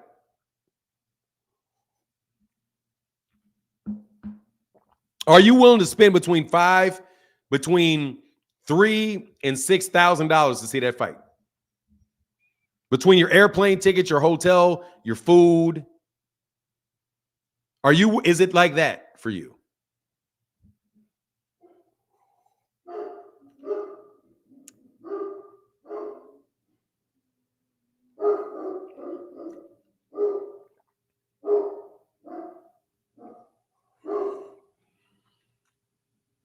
Freaking Flyer, what's the goalpost move? I didn't move a goalpost.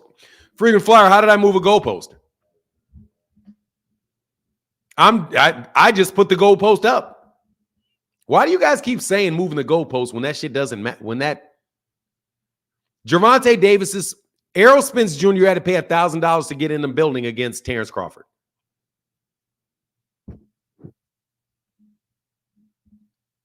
It was $1,000 to get in the building when he fought Terrence Crawford.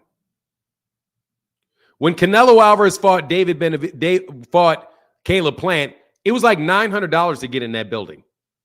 It was like $800 to get in the building. That's not moving the goalpost. It's me telling you how much the tickets are for those guys. That's how much the tickets are. Floyd Mayweather Jr., if you wanted to get to a Floyd Mayweather Jr. fight, I'm asking you, face of boxing, frequent flyer. If you are the face of boxing, that's what face of boxing is. How can you not be in the biggest fights? How can you be the face of boxing and you're not in the biggest fights? You're just a face in boxing?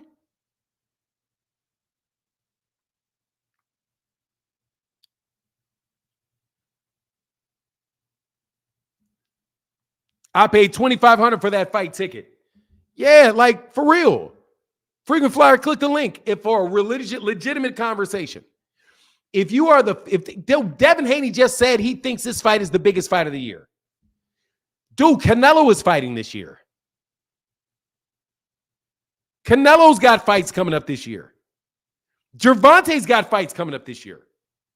Erlen Terrence probably got fights coming up, a fight coming up this year.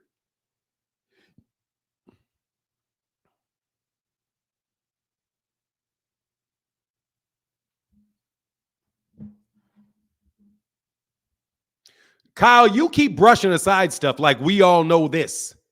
There's a whole bunch of stuff that we know that you don't admit to knowing. How do I know what you know? How do you know? How do I know what you know? You keep telling me that what you keep telling me a bunch of shit. I keep telling you shit that everybody knows and you don't know it.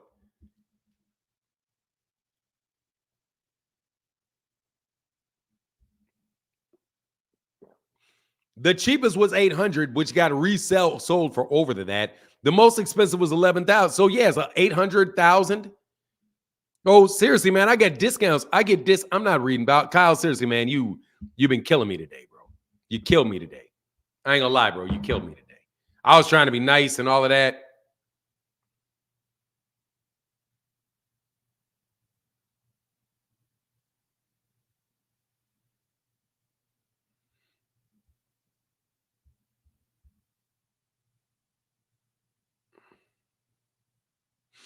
Oh, no, it's not going to be a big fight. Oh, I forgot. It's not going to get a big fight. It's not going to be a big fight. Oh, it's not going to be a big fight. No, it's not going to be a big fight. That fight's not going to do well. I forgot. That fight's not going to do well. It's not going to do well. No, it's not going to do well. Oops. Salute, Fanon. What's up? What's up, freaking flyer? Fanon, Yeah, it's not. That fight's not going to do well. I just recalled something. Yeah, go ahead. Y'all up here trying to cook Kyle just for wanting to fight and everything. The face of boxing is subjective, Fanon. It's not necessarily the ticket prices and all of that stuff that you're trying to make it out to be. It might not even be financial, according to somebody else's definition of it. What's your definition? My definition is the fighter that's giving us the fights that we want to see. The hardcore boxing fans. How do you determine the fighter? Without knowing each fan, to determine whether they're a hardcore fan or not? Because I don't. Do you have a list? Do you have a list of all the hardcore fans? Well, you can pretty much gauge that from chats and talking with other people, other fight fans, and what they say they want to see. I can't because 50,000. Like there's 200,000 of them. I can't tell you who 200,000 hardcore boxing fans are. I have a big chat. I have a big Instagram page, a relatively big Instagram page. I have, a decent number of people on Twitter. I've got a decent sized YouTube channel and I have big chats, and I can't tell you who all the hardcore fans are. Anybody that you talk to, has anybody told you that they didn't want to see Devin Haney fight Tank Davis? That's not my question. I would like to know. That was my question though. But you're getting off mine. I would like to know, how do you determine what fights people want to see? Well, I answered that. I said you can pretty much gauge that through your conversations with other boxing fans. Most boxing fans, I would say I actually haven't come across anybody who said they didn't want to see that fight. I think that's a very bad and that's very unscientific. That's not very. If everybody you come in contact with that's boxing fans want to see that fight, then how could it not be a majority to you? Easy, I'll tell you, because I never come into contact with anybody that wants to see the World Cup, but it's very popular. I never meet anybody. I know people that like music, and I talk to people that like music, and I never hear any of them tell me they want to listen to Taylor Swift, but yet she's very popular. See, what I'm telling you is that's very unscientific. So what I would do is, if I want to determine who wanted to see fights, I would look at how many people bought the fight and how many people actually watched the fight, because that's the only real way for you to know if they wanted it or not. is You if know, they watch. that way seemed flawed because you can't gauge a fight before it happens. How It's could you more gauge how many people? also, but hold on. If you can't gauge a fight before it happens, then you can't say that people want it because you hear them talk about it. Because that's before the fight also. Yeah, but if people, so you're saying the people talking about it and saying that No, they no, want it sir. don't mean they want it? No, sir. What I'm telling you is that if you have two standards, one is who actually buys the fights to determine whether that fighter is the face, because we're talking about the face of boxing. So we're obviously looking and talking about the fights that they've already given them. So I would say that if you want to know who the face of boxing is by your definition, which is giving the fans the fights that they want to see, you would look to see who actually gave the fans the fights, the most fans, the fights that most fans want to see. Because everybody, because if 10 people watch your fight, then people watched it, so you gave them what they wanted. But in a relative sense, if somebody like Manny Pacquiao gives you, 5 million people watch him every time he fights, well, obviously 5 million people wanted to see him fight. But if you had a guy like, just say, Jaime Munguia, and only 10,000 people watch him, then I would say the guy with the 5 million is the face of boxing and not the guy with the 500, with the 50,000 or the 5,000. So, and I can't go by what people say. And the reason you said, well, you can't go by that because, you don't know because the fight's not been made yet. But they have been made because we're talking about a face of boxing is the guy that has given, past tense, given people the fights that they want to see. And the numbers are what you would have to reasonably use, not just anecdotal conversations about what people may want to watch that they actually don't watch. Okay, Right? let me be clear. I would be crazy to say that Gervonta Tank Davis or Canelo don't have stake to claim that, because their fights do sell a lot, the most. But I would say that the fights sell for different reasons, though. I think Gervonta Tank Davis fights sell out and sell the way they do because he give the people what they want to see in knockouts and performance in the ring. People like the way he knocked the people out, but he don't necessarily fight the people that they want to see him fight.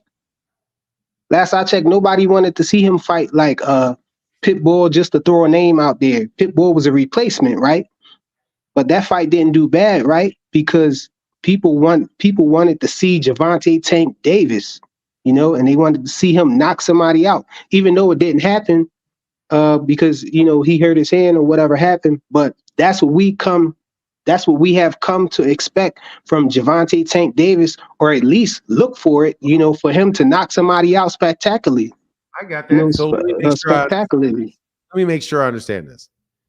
You're saying, well, we know that people want to see him fight, but Yes, absolutely. we don't know why they want to see him fight. No, I said we know why we want. We know why we want to see him fight. No, we don't know. Because I just explained why. Sir, you gave me an explanation about why you think so. Now, well, I know that's why I want to see him fight. How about you? You are you, and I am me. That's why I asked you. All I can go off of is the fact that they wanted to see the fight.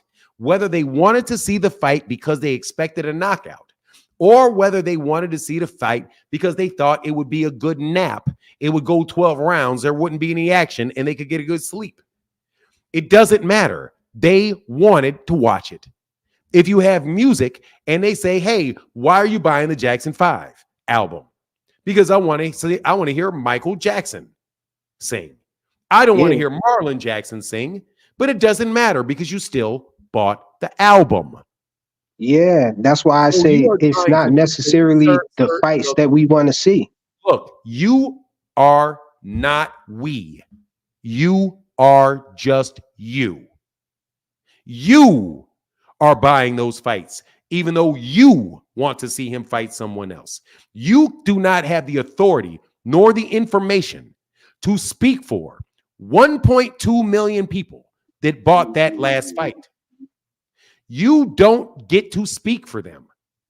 Your definition of face of boxing if you say the people giving the people what they want to see, in order for somebody else to take your standard and judge it, they can only look at the numbers and see how many people wanted to see it. You cannot then go, well, we know that many people wanted to see it, but let's adjust what my definition is. The face of boxing is the person that gives that people want to see for the reason that I want them to want to see it for. So it doesn't count if they just want to see the knockout. Those don't count. The only thing that counts is that they're hardcore boxing fans. But then I could say, well, how do you know that the hardcore boxing fans don't want to see it because of the knockout? Most hardcore boxing fans will watch a boxing match where they think a knockout is coming. Yeah. Hardcore boxing fans watch fights for that reason too. See, frequent flyer. Any way you cut that rule, Devin Haney doesn't fit the bill. If you're saying that the face of boxing is the person that sells the most tickets, that's your definition of it. I asked you what your definition was. And I said the person. It is the person that gives the fights that the people want to see. Yeah, The only way for you to know who the people want to see is who do the people watch. That's the only way you know that they wanted to see it, because they watched it. Now, if you want to adjust your rule to I don't want to adjust it. The face of boxing is people that fight the people that I want to see them fight. Then the face of boxing is determined upon what you want to see, freaking flyer. And that you can do.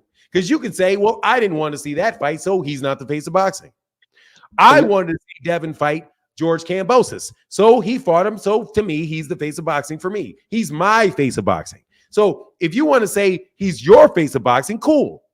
But when you talk about the general population of boxing fans, then you have to apply your rule to what people want to see.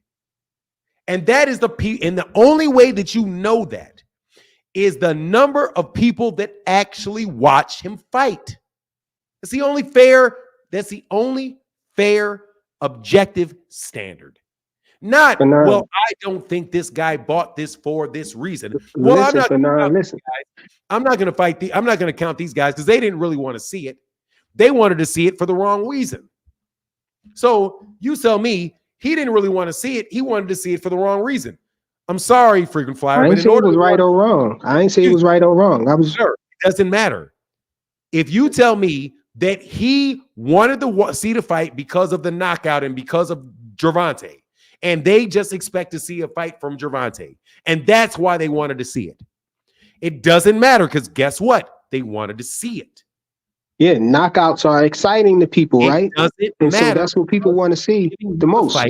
It doesn't matter, because he's giving you the fight that people want to see. No, not necessarily. Yes, he's giving us the performance that people want to see, not the fight. Brother, it doesn't matter. You can't get the Shakur performance. You can't get the performance without the fight. You can't get it. Fanon, Shakur fans and Devin Haney fans, Loma fans, do you think you cannot get the fight, the performance, without the fight? Frequent flyer. You can't.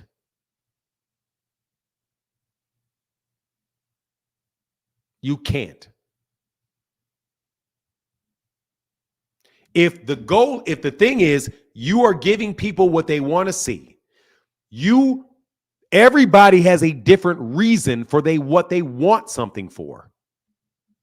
Yeah, Fanon, Devin Haney fans, Shakur fans, Loma fans, do you think that they all just watch that fighter that they're a fan of, or do you think they just watch boxing? Do you think any of those guys watch Gervonta Tank Davis as well? I think you can be a fan of more than one boxing. I think that if you watch a fight, you wanted to see it. Yeah, because but for different reasons though, right? So If I you see a watch, Tank fight, Tank it could be doesn't fighting the janitor. I matter. still want to see him knock him It out. doesn't matter the reason. If you want to see the fight, you want to see the fight. But nah, I Now think you playing dumb. I'm gonna put you in mute. No, I'm not. I'm playing actually very intelligent. So we're gonna draw another picture for people. Okay? And this is gonna be the last picture that I draw today.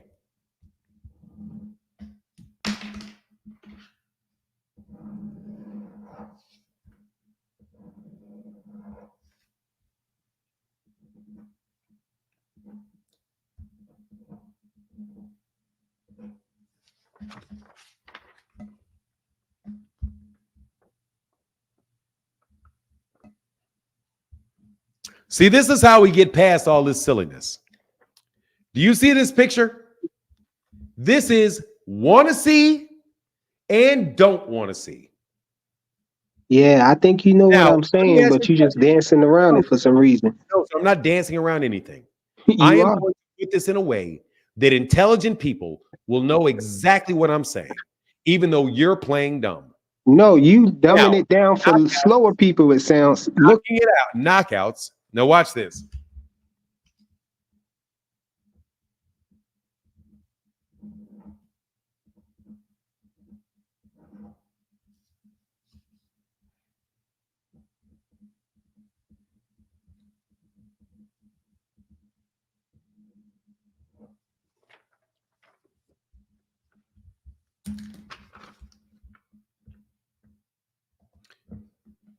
This is want to see. Do you see this right here? yep. That says knockout. I want to see the fight because of a knockout. Mm-hmm. I want to see the fight because of top competition. I want to see the fight because the person is handsome. This is don't want to see the fight. Okay? It does not matter whether you want to see a KO or you want to see top competition or you just think the guy or the girl is handsome. It doesn't matter because they all fall into want to see the fight.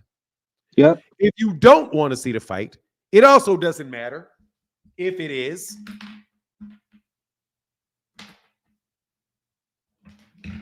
where'd my pen go?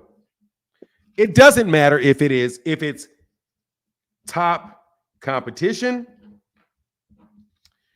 sleep,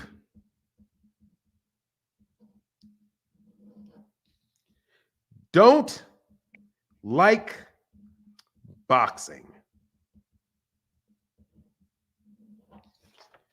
It doesn't matter if the reason that you don't watch it is that you want top competition, but you still don't want to watch the fight. That if you are sleepy and the fight's on too late, you still don't want to see the fight. Yep. Or you don't like boxing at all because you don't want to see the fight.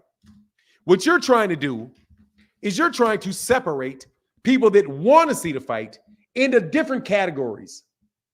No, that Because thing that you drew right there works just fine. That works. No, sir. Because you're saying, well, don't you think Devin Haney fans watch the fight? All that would be is a bucket in want to see the fight that would be, I hate you. That's why I watch. There you go.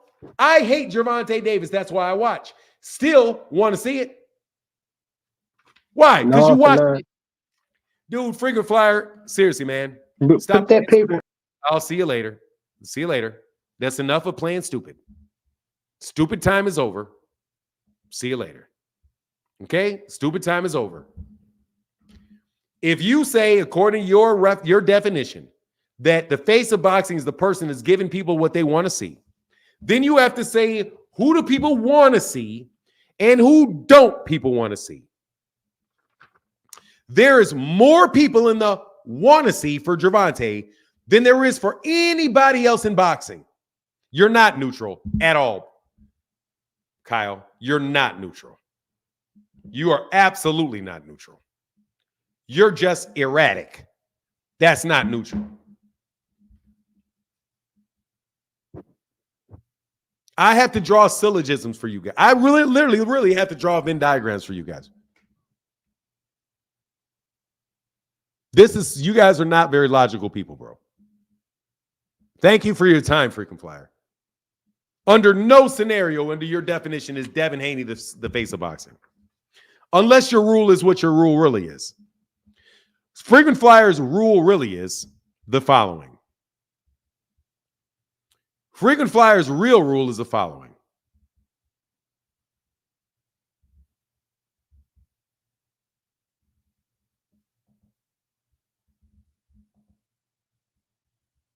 Actually, I'll only go there. I'll only give you 30 minutes. Your real rule is this.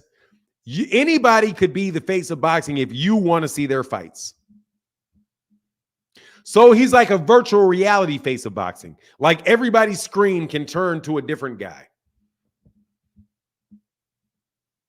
And there's plenty of things that are subjective.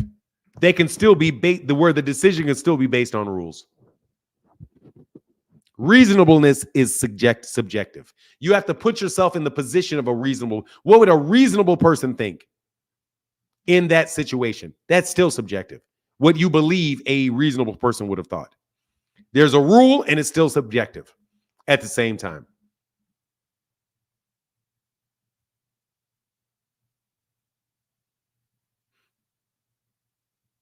Devin said he's not chasing accolades. Devin said he's chasing money. That's it. No, you are. You're definitely erratic. Oh, look, man. You need to pick a team, please. Pick a team. Pick a standard, if anything else, and stick to it. At least make it logical. I use no rules against Haney that don't work for anybody else. They don't work for Ed. I don't use against Haney that don't work for anybody else. They just try to do it tank multiple times. You would be better to pick a side, bro. Because you're not good at the middle, bro. Just stick to the logic of it, okay? If Gervonta Davis has to do something, then so does everybody else. If Gervonta Davis can't do something, then nobody else can either. That's treating people fairly. And I'm out. Deuces. Much love to everybody. I'm out. Peace. Have a great day. I don't think I missed this. No, I didn't. All right. And I'm out. Deuces.